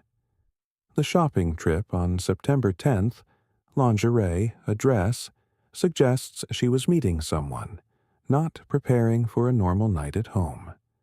Some believe Sneha used the chaos of 9/11 to vanish intentionally, that she walked away from her life in the confusion and started over somewhere else.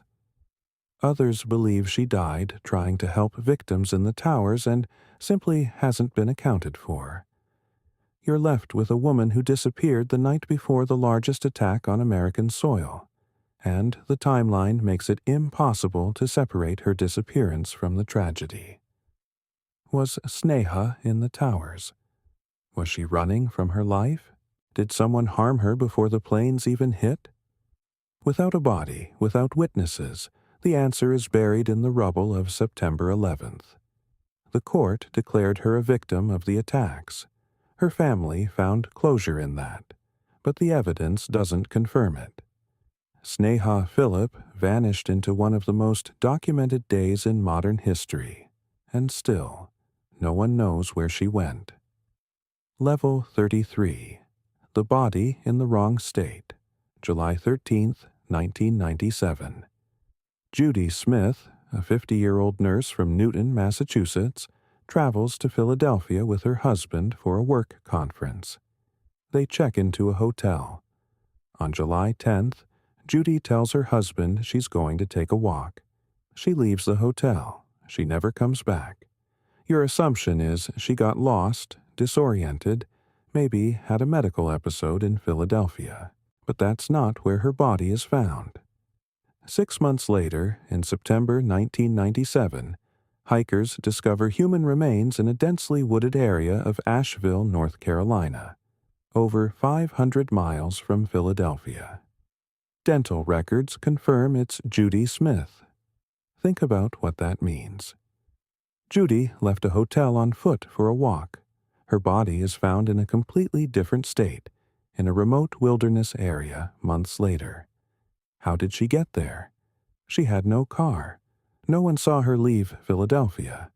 No witnesses place her in North Carolina. The autopsy provides no clear cause of death. The remains are too decomposed. But here's what makes it even stranger. Items found with her body don't match what she was wearing when she disappeared. She's found with clothes, a fanny pack, and personal belongings that her family doesn't recognize. The fanny pack contains maps and guidebooks for the Asheville area. But Judy had no known connection to North Carolina. She'd never mentioned wanting to go there. She had no friends or family in the region. You're left with questions that contradict each other. If Judy walked away from that hotel voluntarily, how did she travel 500 miles without her husband noticing? If someone abducted her, why take her to North Carolina? Why leave her body in a place where it would eventually be found? Investigators theorized she may have met someone in Philadelphia, someone who convinced her to travel with them. But Judy was a nurse, a responsible mother, not someone prone to impulsive decisions. Her husband was interviewed extensively. He had an alibi. Nothing suggested he was involved. You're left with a woman who vanished in Philadelphia and died in North Carolina, and the space between those two facts is filled with nothing but speculation. Judy Smith's body was recovered, but the mystery of how it got there remains unsolved. Level 34. The Hikers Who Took Dark Photos. April 1st, 2014. Chris Kramers and Lisanne Froon, two young women from the Netherlands, arrive in Panama for a hiking trip. On April 1st, they set out on a trail near Boquete called El Pianista. It's a popular route, well marked, not particularly dangerous. They're seen by locals starting the hike around 11 a.m. They never come back. Your first thought is they got lost, fell, succumbed to the elements. But what investigators find 10 weeks later is disturbing and inexplicable. In June, a backpack belonging to the women is found near a riverbank, miles from the trail. Inside are their phones, a camera, and some personal items, all surprisingly intact despite being exposed to jungle conditions. The phones show frantic activity. Starting on April 1st, the day they went missing, there are multiple attempts to call emergency services, 77 calls over several days. None connected due to poor signal. The last call attempt was made on April 11th, 10 days after they disappeared. Then the camera. 90 photos were taken after they went missing. Most are during daylight on April 1st. Normal hiking photos, smiling selfies, scenic views. Then nothing for days. Then, on the night of April 8th, 90 photos taken in rapid succession in complete darkness. The flash illuminates pieces of jungle, tree branches, rocks, the back of Chris's head, a makeshift trail marker made from sticks. No faces, no explanations. Just fragments of jungle captured in chaotic bursts. Think about what that suggests. The women were alive for at least a week, trying to signal for help, moving through the jungle at night. But why take those photos? Were they trying to illuminate the path? Signal rescuers? Document something. Weeks later, bones are found scattered along the river. Pelvic bones belonging to Chris. A foot still inside a boot belonging to Lisanne. The bones show no signs of animal predation. The foot is largely intact, which makes no sense if it had been in the jungle for months. You're left with two women who walked into a jungle on a clear day, got lost somehow, survived for over a week, took 90 disturbing photos in the dark, and died in a way that left their remains scattered but strangely preserved. Whether they fell, got disoriented, or encountered something in that jungle, the photos suggest their final days were terrifying. And the photos themselves explain nothing. Level 35. The Body That Appeared Later. April 3rd, 2004. Alonzo Brooks, a 23-year-old black man from Gardner, Kansas, attends a party in La Cygne, a small rural town. The party is mostly white attendees. Alonzo's friends leave early.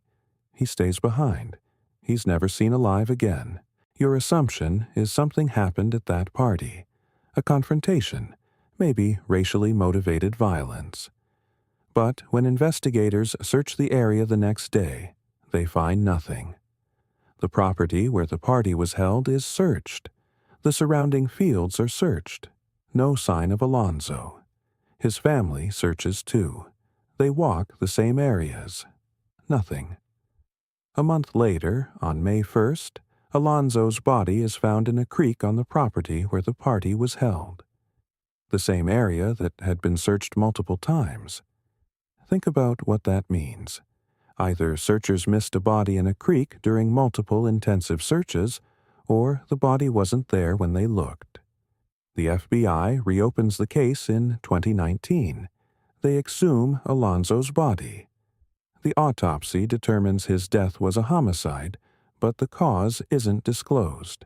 Witnesses from the party are re-interviewed. Some admit there was tension that night, racial slurs, aggression toward Alonzo. But no one admits to seeing what happened to him. You're left with a young man who disappeared from a party and whose body appeared in a location that had already been searched. If he was killed that night, who moved his body back to the creek later? If he was in the creek the whole time, how did multiple search teams miss him? The FBI's investigation is ongoing, but 15 years later, no arrests have been made. Alonzo Brooks went to a party in a town where he wasn't welcome, and he never left. His body did eventually surface, but the gap between his disappearance and discovery suggests someone hid him, then moved him back. Whether that's what happened, or search teams simply failed to find him the first time, the case remains open. The creek held Alonzo's body for a month. Someone knows how it got there. Level 36. The Woman in the Water Tank. February 19, 2013. Elisa Lam, a 21-year-old Canadian student, checks into the Cecil Hotel in Los Angeles. The Cecil has a dark history. Serial killers, suicides, deaths.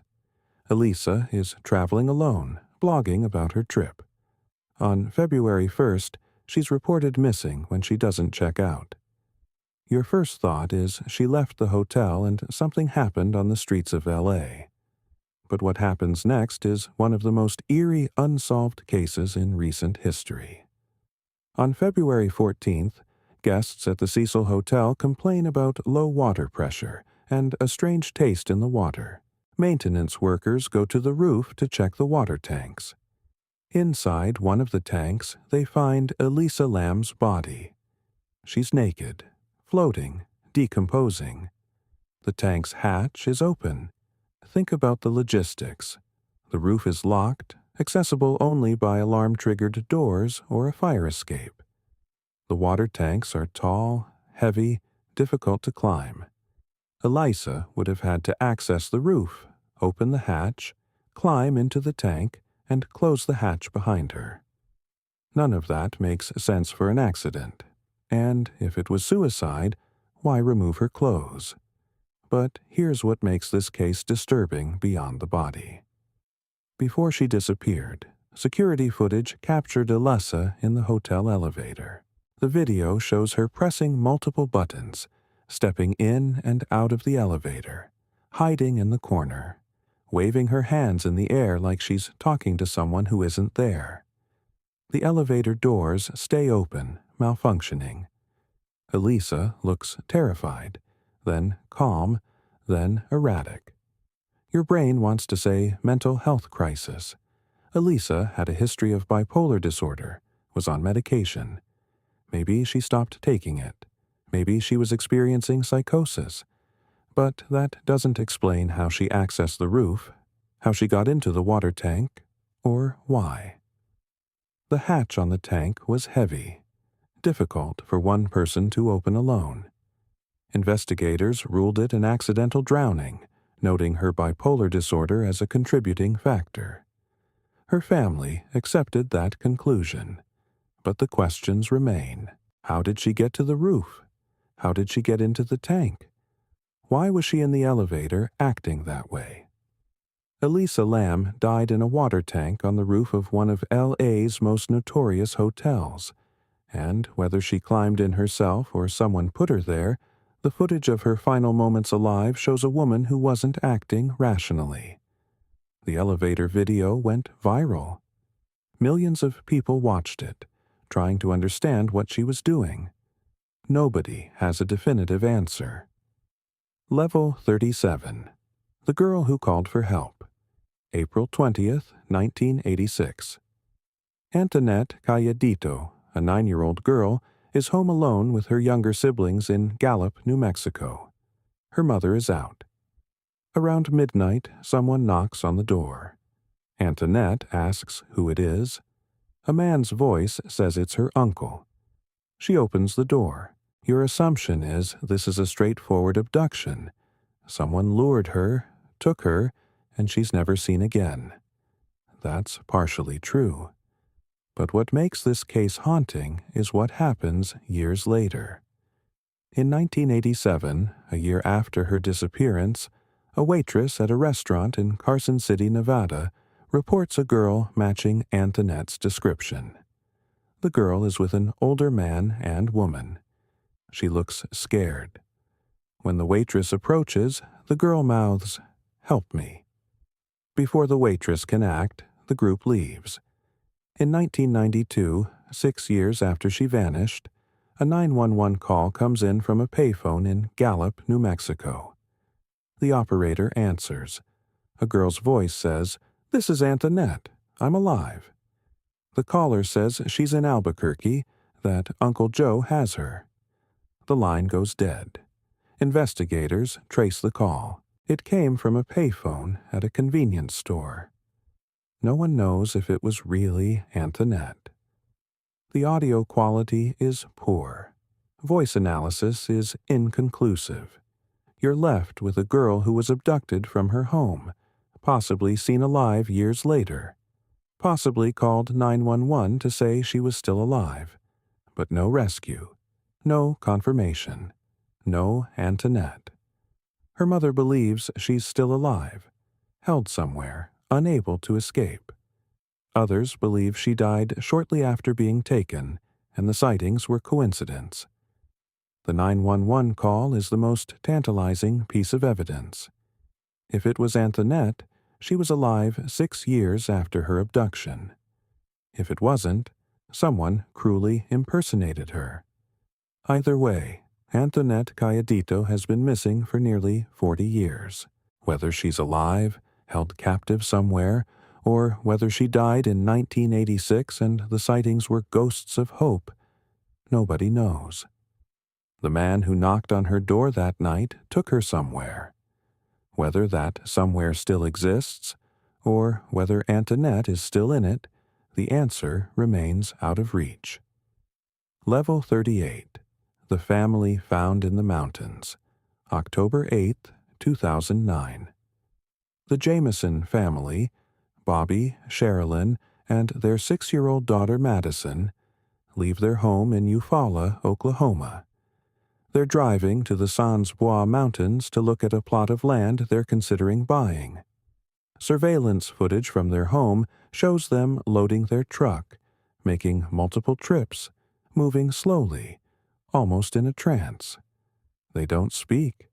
They just load items, walk back and forth, expressionless. That's the last footage of them alive. Your assumption is they drove to the mountains. Something happened. Maybe they got lost. Maybe someone harmed them. But when their truck is found 8 days later, the scene makes no sense. The truck is parked on a mountain road, keys inside, doors unlocked.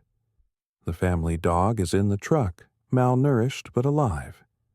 Inside the vehicle, investigators find their wallets, Sherilyn's purse, Bobby's cell phone, $32,000 in cash stuffed under the seat, and Madison's small dog, also alive. No sign of the family. Search teams deploy immediately. They cover the surrounding area for weeks. Nothing. 4 years later, in 2013, hunters find skeletal remains about 3 miles from where the truck was parked. The remains are too decomposed for a definitive cause of death, but dental records confirm it's the Jamesons. All 3 of them. Think about what that means. The family left the truck with $32,000 inside. Money they didn't take with them. They walked 3 miles into rugged terrain and died together. But how? No bullet holes in the bones. No signs of trauma. The autopsy provides no answers. You're left with theories. Bobby had been involved in a dispute over land. Maybe someone followed them. Sherilyn had talked to friends about disturbing visions and feeling watched. Maybe she was experiencing paranoia. The couple had reportedly researched special bullets that could shoot through bulletproof vests. Some believed they were involved in something illegal. Drugs, maybe. And the $32,000 was payment for something that went wrong. But none of that explains why they'd walk 3 miles from their truck with their 6-year-old daughter. And none of it explains how all 3 died without obvious injury. The Jameson family drove into the mountains and ceased to function. The surveillance footage shows them moving like sleepwalkers. The truck was abandoned with everything of value inside. Their bodies were found together, miles away, with no explanation for how they died. Whether they were fleeing something, meeting someone, or walking into the wilderness for reasons nobody understands, the mountains of Oklahoma took them and gave back only bones. Rest. Break. Pause here for a moment. Let these patterns settle. Notice what you're already seeing differently in how people vanish, how evidence contradicts itself, how searches fail. What comes next goes deeper still. Stay with me. Level 39. America's Dyatlov Pass. February 24, 1978. 5 men, Jack Madruga, Bill Sterling, Jack Hewitt, Ted Wire, and Gary Mathias, drive to a basketball game in Chico, California. They're friends, all intellectually disabled except Mathias, who has schizophrenia but is stable on medication. They watch the game, buy snacks, and head home around 10 p.m. They never arrive. Your assumption is a car accident. Maybe they got lost. But what searchers find 4 months later defies explanation. The men's car, a turquoise Mercury Montego, is found 70 miles off course, up a remote mountain road stuck in snow. The gas tank has a quarter tank left. The car is operable. The keys are gone. Inside are maps, candy wrappers, and a pack of cigarettes. No sign of the men. Think about why this doesn't make sense. These men knew the area. They had no reason to drive up a snowed-in mountain road. The route home was straightforward. Why did they go up the mountain? Search teams comb the area. They find nothing. Then, in June, when the snow melts, a Forest Service worker finds a cabin 19 miles from where the car was abandoned. Inside, they find Ted Wire's body, lying on a bed wrapped in blankets. He's emaciated, dead from starvation and exposure. The cabin is stocked with food, propane, and supplies. Ted didn't eat any of it. He died surrounded by provisions that could have saved him. Outside the cabin, searchers find the remains of Jack Madruga and Bill Sterling. Their shoes were found later, even farther up the mountain. Gary Mathias and Jack Hewitt were never found. You're left with impossible questions. Why did 5 men drive up a mountain in the snow? Why did they abandon a working car? Why did Ted Wire lie down in a stocked cabin and starve to death? Why did the others keep walking deeper into the wilderness? Investigators theorized they were chased, maybe by someone, maybe by fear. Gary Mathias, off his medication, might have experienced paranoia and led them astray. But that doesn't explain Ted's behavior. Ted was found months after he died. He'd survived in that cabin for weeks, eating nothing, doing nothing, just lying in bed waiting to die. No signs of struggle, no indication he tried to leave. Just a man in a cabin full of food who chose not to eat. The Yuba County Five walked into the mountains, and 4 of them died in ways that suggest they'd given up. Whether they were running from something real or something imagined, or whether something happened in those woods that broke their will to survive, nobody knows. Level 40. The woman who vanished on her morning walk. July 11th, 2015. Thelma Kroll, a 57-year-old woman from Winnipeg, Manitoba, leaves her home for a morning walk. She does this route regularly, through her neighborhood, along the trails, nothing strenuous. She texts her daughter at 7:38 a.m., saying she'll be home soon. She never comes home. Your assumption is she had a medical episode, collapsed on the trail maybe. But searchers find no body. What they do find is her glasses, lying in an alley a few blocks from her house. That's the only physical evidence. Thelma vanished in broad daylight, on a route she'd walked dozens of times, in a residential area where people were out and active. No one saw anything. No one heard a struggle. Her phone stops pinging after her last text. Investigators search extensively. Wooded areas, waterways, abandoned buildings. They find nothing. Witnesses report seeing a truck in the area that morning, dark-colored, possibly following someone. It's never identified. You're left with a woman who sent a text saying she'd be home soon, then disappeared so completely it's as if she never existed. The glasses suggest she was in that alley at some point. But why? Was she grabbed? Did she meet someone?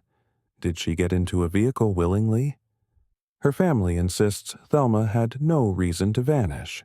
She was stable, happy, close with her children and grandchildren. She wasn't the kind of person who walks away. In 2022, 7 years later, human remains are found in a remote area outside Winnipeg. DNA confirms it's Thelma. But the discovery raises more questions than it answers. How did she end up there? Who moved her body? The remains were too degraded to determine cause of death.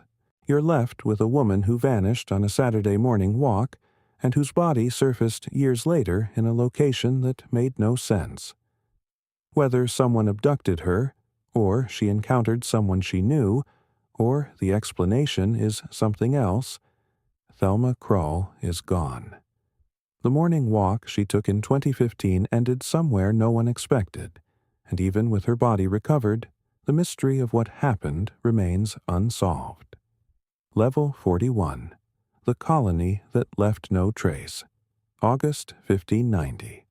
Roanoke Island, off the coast of what's now North Carolina. Over 100 English settlers, men, women, children, establish a colony. It's England's second attempt at permanent settlement in the New World. The colony's governor, John White, sails back to England for supplies. When he returns 3 years later, in 1590, the settlement is deserted. Not destroyed. Deserted. Your assumption is the colonists were killed by disease, starvation, conflict with native tribes. But there are no bodies, no signs of struggle. The houses are dismantled carefully, not burned or ransacked. Personal belongings are gone. It's as if the entire population packed up and left. The only clue is a word carved into a wooden post. Croatoan. On a nearby tree, the letters Kro are carved. Croatoan was the name of a nearby island and a local native tribe. Your brain wants to believe the colonists relocated there, integrated with the tribe, survived. But John White never made it to Croatoan Island to check. Bad weather forced his ship away, and he never returned. Later expeditions searched for the colonists. They found no evidence on Croatoan Island, no English tools, no graves, no descendants who could confirm the settlers had been there. Theories emerged over centuries. The colonists were killed by Spanish forces. They were absorbed into native tribes and assimilated so completely their English identity vanished. They tried to sail back to England and died at sea. They moved inland and established a settlement that was later wiped out. None of these theories have definitive proof. Archaeological digs in recent years have found artifacts, English pottery, tools, scattered across multiple sites in North Carolina, suggesting the colonists may have dispersed in different directions. But that raises more questions. Why split up? Why leave no record? Why carve Croatoan if they didn't go there? Or, if they did, why isn't there evidence? You're left with over 100 people who vanished from Roanoke Island, leaving behind only a single word. Whether they died together, scattered across the wilderness, or were taken, the lost colony remains one of history's most enduring mysteries. Entire families, children, skilled tradesmen, gone. The land reclaimed the settlement, and wherever the colonists went, they took the answer with them. Level 42. The Lighthouse Keepers Who Stopped the Clocks, December 15, 1900. Flannan Isles, a remote group of islands off the coast of Scotland. 3 lighthouse keepers, Thomas Marshall, James Duckett, and Donald MacArthur, are stationed there to maintain the light. It's isolated, harsh, but routine work. On December 26th, a relief vessel arrives to rotate the crew. The boat approaches. No one greets them. The lighthouse is silent. Your assumption is the men are inside, maybe sick or asleep. But when the relief crew enters the lighthouse, they find it empty. The clocks have stopped. The beds are made. A meal is half eaten on the table. 2 of the 3 oilskin coats are missing, meaning 2 men went outside and 1 stayed behind. But all 3 are gone. No sign of struggle. No bodies. The logbook provides the only clue, and it's unsettling. The final entries, written in the days before the disappearance, describe a severe storm. Winds so strong the men feared for their lives. But here's the problem. Weather reports from nearby areas show no unusual storm activity during that time. The keepers wrote about waves crashing higher than they'd ever seen, about praying for survival. Then the entries stop. On December 15th, the final log entry reads, "Storm ended. Sea calm. God is over all." After that, silence. You're left with impossible contradictions. If there was a storm severe enough to sweep 3 experienced keepers off the island, why is there no record of it anywhere else? If there wasn't a storm, why did they write about one? Some theories suggest a rogue wave took them while they were securing equipment. But one man stayed inside. Why didn't he survive to record what happened? Others suggest the men went mad from isolation, that the storm was a delusion, and they walked into the sea. But that doesn't explain the stopped clocks or the carefully maintained lighthouse. You're left with 3 men who vanished from a remote island in December 1900, and the only evidence they left behind is a logbook describing a storm that may not have happened. Whether the sea took them or they took themselves into the sea, the lighthouse kept burning for a few more days before it went dark. When the relief crew arrived, the light was out, the clocks were stopped, and the keepers were gone. Level 43. The triangle that swallowed 5. The Bennington Triangle. A region in southwestern Vermont, roughly centered around Glastonbury Mountain. Between 1945 and 1950, 5 people disappeared there under circumstances that defy explanation.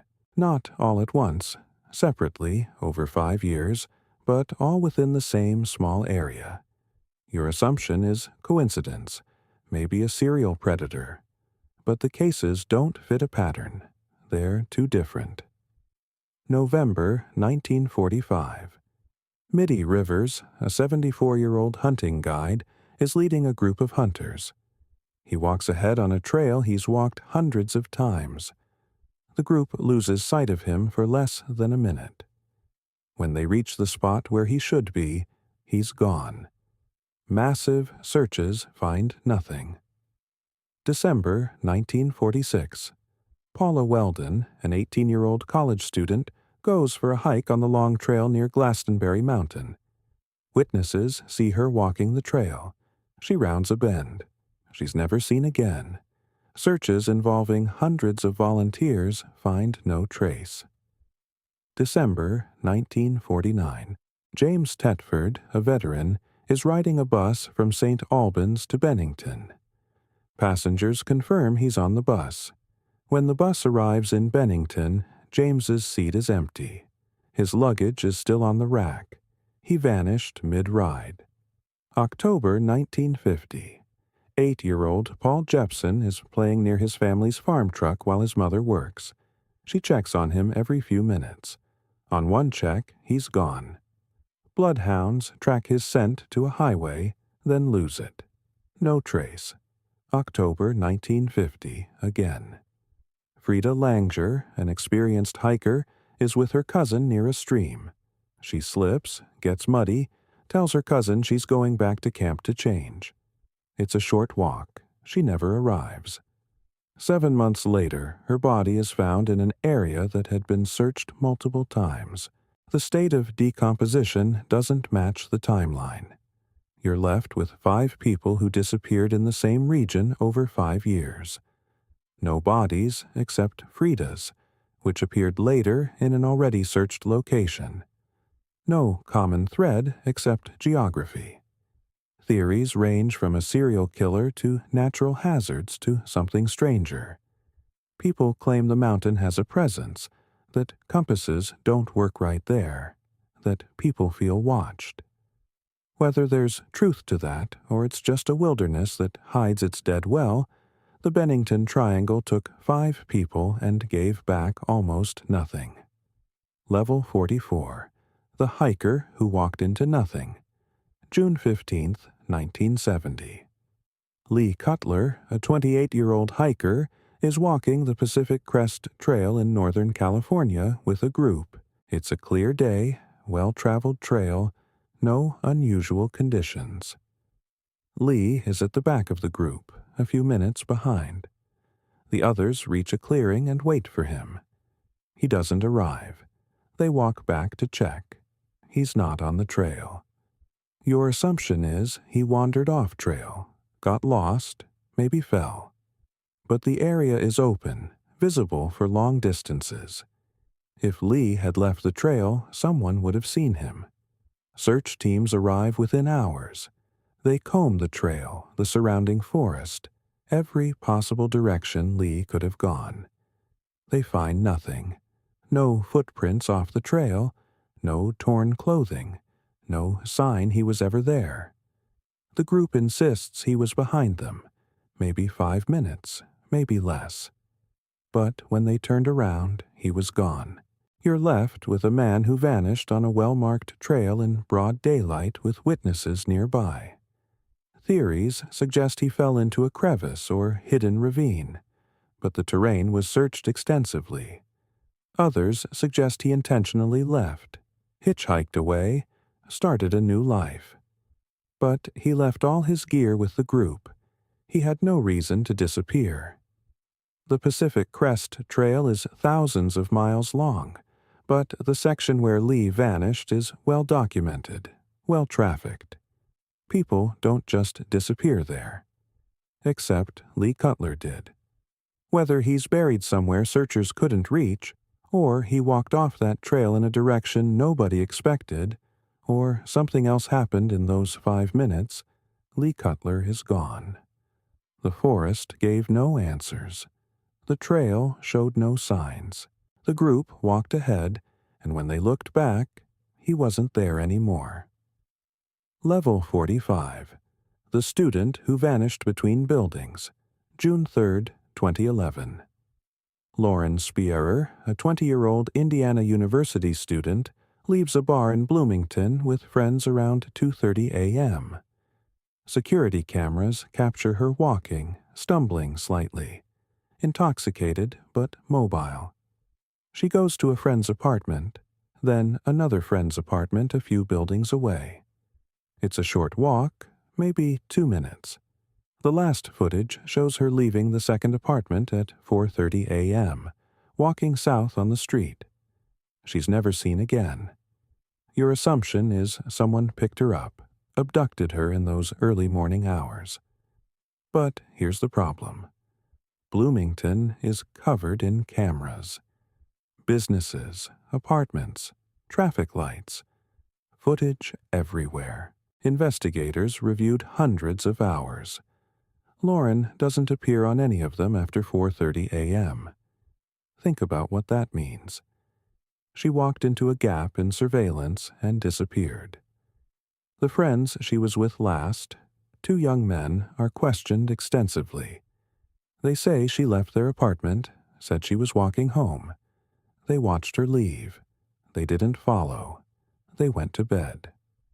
Lauren's route home would have taken her past multiple cameras.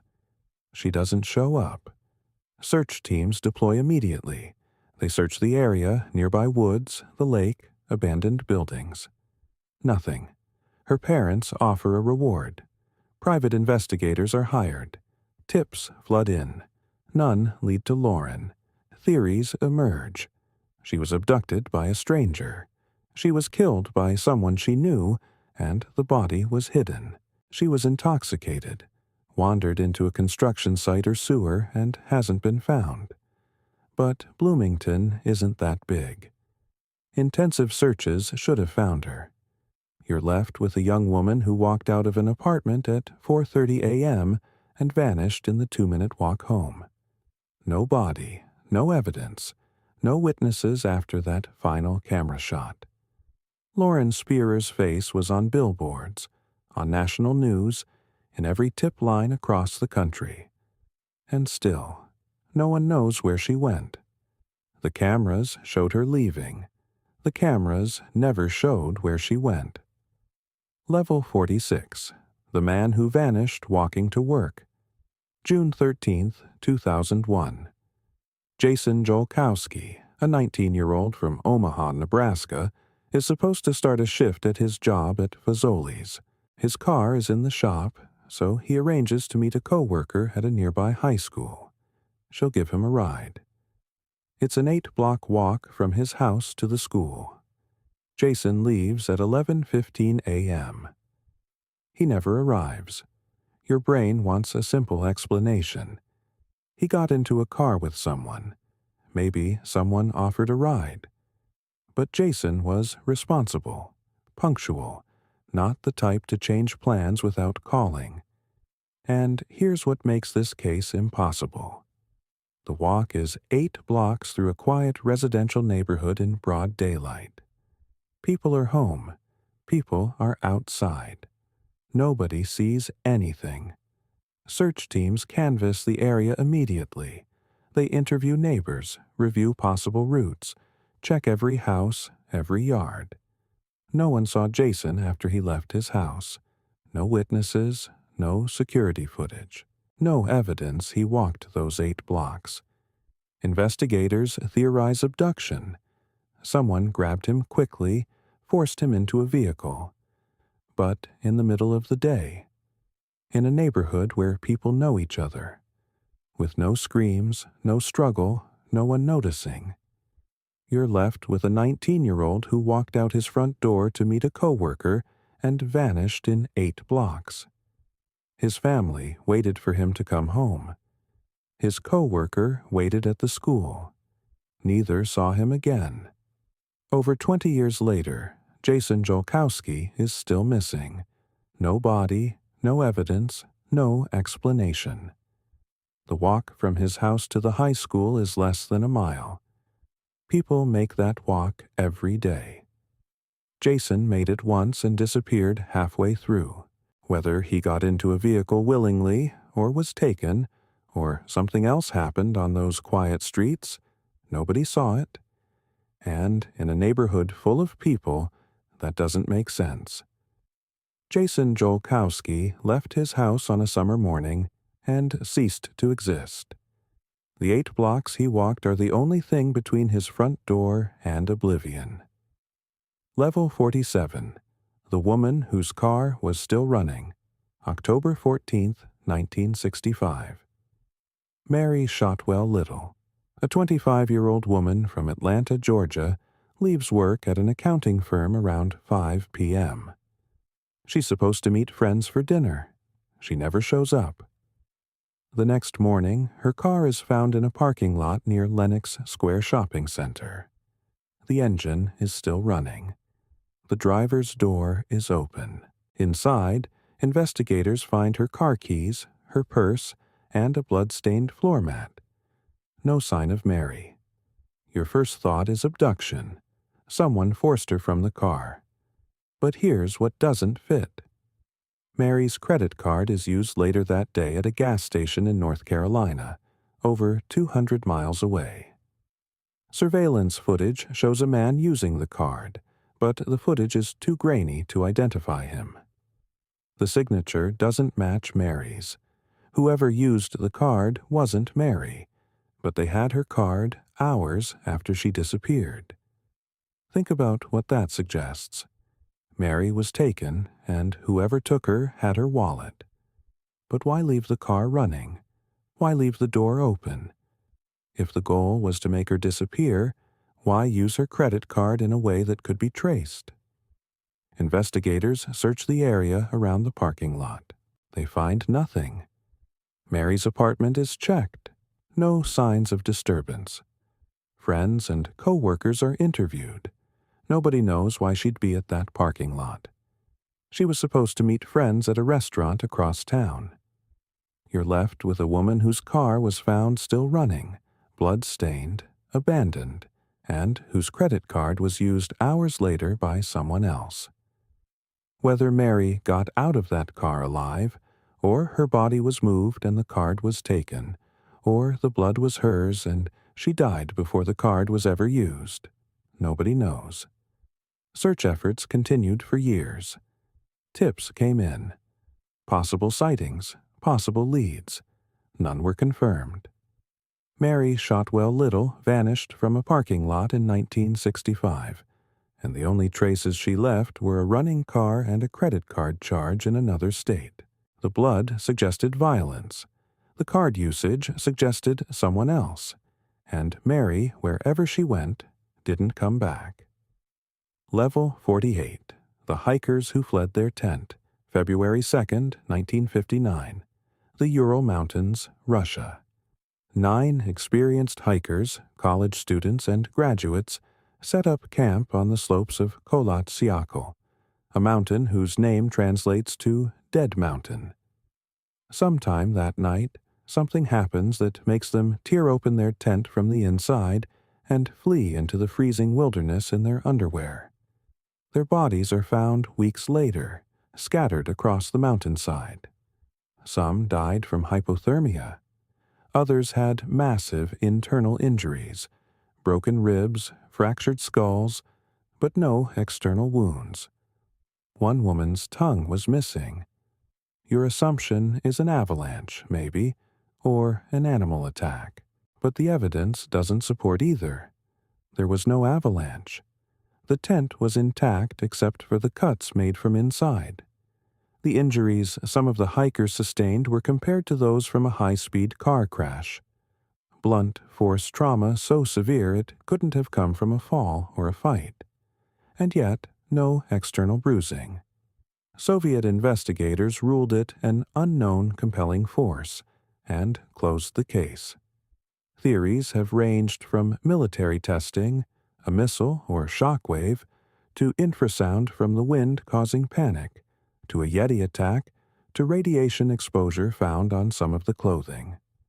Nothing explains why 9 experienced hikers would cut their way out of a tent and run barefoot into a blizzard. You're left with a group of people who fled something so terrifying they chose freezing to death over staying in the tent. Some of them made it a mile away before collapsing. Others built a fire, tried to survive. But the ones with the internal injuries, those deaths don't fit hypothermia. They fit trauma. The Dyatlov Pass incident, named after the group's leader, has been investigated for decades. In 2020, Russian authorities concluded it was an avalanche, despite the lack of evidence supporting that. The hikers' families rejected the conclusion. The tent, the injuries, the missing tongue, the radiation. None of it fits a simple avalanche. Whether the hikers were fleeing a natural phenomenon, a military accident, or something else, they ran into the night and died. The mountain kept them for weeks before giving them back, and the answer to what they were running from is still buried somewhere in the snow. Level 49. The Honeymooners Who Never Made It Out. November 18, 1928. Glenn and Bessie Hyde, newlyweds, set out to raft the Colorado River through the Grand Canyon. They're attempting to break the record for fastest traverse. It's ambitious. Bessie has no experience with whitewater rafting, but Glenn is confident. They make good progress. On November 18th, they stop at a ranch along the river to resupply. A photographer takes their picture. They're smiling, excited. They push off, saying they'll finish the trip in a few days. They never reach the end. Your assumption is they capsized, drowned, were swept away. But their boat is found weeks later, floating upright in calm water, fully intact. Their supplies are still inside. Their camera, personal belongings, Glenn's gun, all there. No sign of struggle, no bodies. Think about what that means. The boat didn't capsize. They didn't crash. They weren't thrown from the raft by rapids. They simply vanished while the boat kept floating. Search teams scour the river and canyon. No bodies surface. No evidence they came ashore. The Grand Canyon is vast, but drowning victims eventually float. Glenn and Bessie never did. In 1971, a woman on a river tour told guides she was Bessie Hyde. She claimed she'd killed Glenn in self-defense and escaped the canyon, living under a new identity ever since. She later recanted, said it was a joke. Investigators looked into it. No proof. In the 1970s, skeletal remains were found in the canyon wearing clothing from the 1920s. They weren't Glenn or Bessie. You're left with a couple who rafted into the Grand Canyon and vanished, leaving behind a boat that showed no signs of disaster. Whether they drowned and their bodies were never recovered, or one killed the other and escaped, or something else happened on that river, nobody knows. The photograph taken at the ranch shows them happy, confident, ready to finish their journey. After that, they disappeared into the canyon. The boat made it out. They didn't. Level 50. The Village That Ceased to Exist, 1923. Joer Verde, a small village in Brazil, sits in a remote area accessible primarily by a single road. It's home to roughly 600 people. Farmers, families, ordinary lives. One day, without warning, the entire village vanishes. Not destroyed, not burned. Vanished. Your brain resists this. A whole village doesn't just disappear, but when travelers pass through in the days after, they find homes abandoned mid-activity. Food still on tables. Clothes still hanging. Tools left in fields. Not a single person remains. No bodies. No signs of violence. No indication of where they went or why. Think about the scale. 600 people. Infants, elderly, families, all gone. If this was a planned evacuation, There would be records, destinations, witnesses. There are none. If it was a mass abduction, who could take 600 people without a trace? If disease swept through, there would be bodies. There aren't. The Brazilian government investigated. They found the village intact but empty, as if everyone had simply walked away mid-sentence and never returned. Reports mention a chalkboard in the schoolhouse with a message scrawled in Portuguese. There is no salvation. Whether that was written before the disappearance or after, nobody knows. Theories emerged over the decades. Slave traders took them. Indigenous tribes raided the village. A religious cult convinced them to follow into the jungle. Mass suicide. None of these theories have evidence. Slave traders would leave signs of struggle. Tribes would leave bodies. Cults leave traces. And mass suicide of 600 people, including children, without remains being found? Impossible. You're left with a village that existed in 1923 and didn't exist shortly after. The homes remain, slowly reclaimed by jungle. The fields grew over. But the people, 600 souls, vanished so completely that even the Brazilian government couldn't piece together what happened. Hoyer Verde is gone, not destroyed, not abandoned in the normal sense, just empty. Whatever took those people, or wherever they went, the jungle swallowed the answer. And, unlike other disappearances where one person or a family vanishes, this is an entire community. The scale should make it easier to solve. It makes it impossible, because 600 people don't just vanish, except in Hoyer Verde they did. Final thoughts. 50 disappearances. 2.5 hours. You've heard about people who walked out of rooms and never came back, about cars left running with no one inside, about searches that found nothing, about evidence that contradicted itself. If you started this thinking every disappearance has a rational explanation waiting to be found, you've probably adjusted that belief by now. Some of these cases will be solved eventually. Remains will surface, witnesses will come forward, technology will catch up. But some won't. Some of these people are gone in a way that defies resolution. Not because we lack the tools to find them, but because the circumstances themselves resist explanation. The world is stranger than the frameworks we build to understand it. If you're still awake, you've made it further than most. If you're drifting off, that's exactly what this was for. Either way, you've spent time with 50 mysteries that have no neat endings. And maybe that's the point. Not every question gets answered. Not every absence gets filled. If you want more of this, more cases, more mysteries, more late-night journeys into the unresolved, subscribe. There's always another layer to explore, another disappearance that doesn't make sense, another search that found nothing. Wherever you are right now, you're still here. 50 people in this video aren't. Let that sit with you as you fall asleep, not as something to fear, but as a reminder that the world holds more questions than answers. And sometimes, the not knowing is the only truth we get. Sleep well.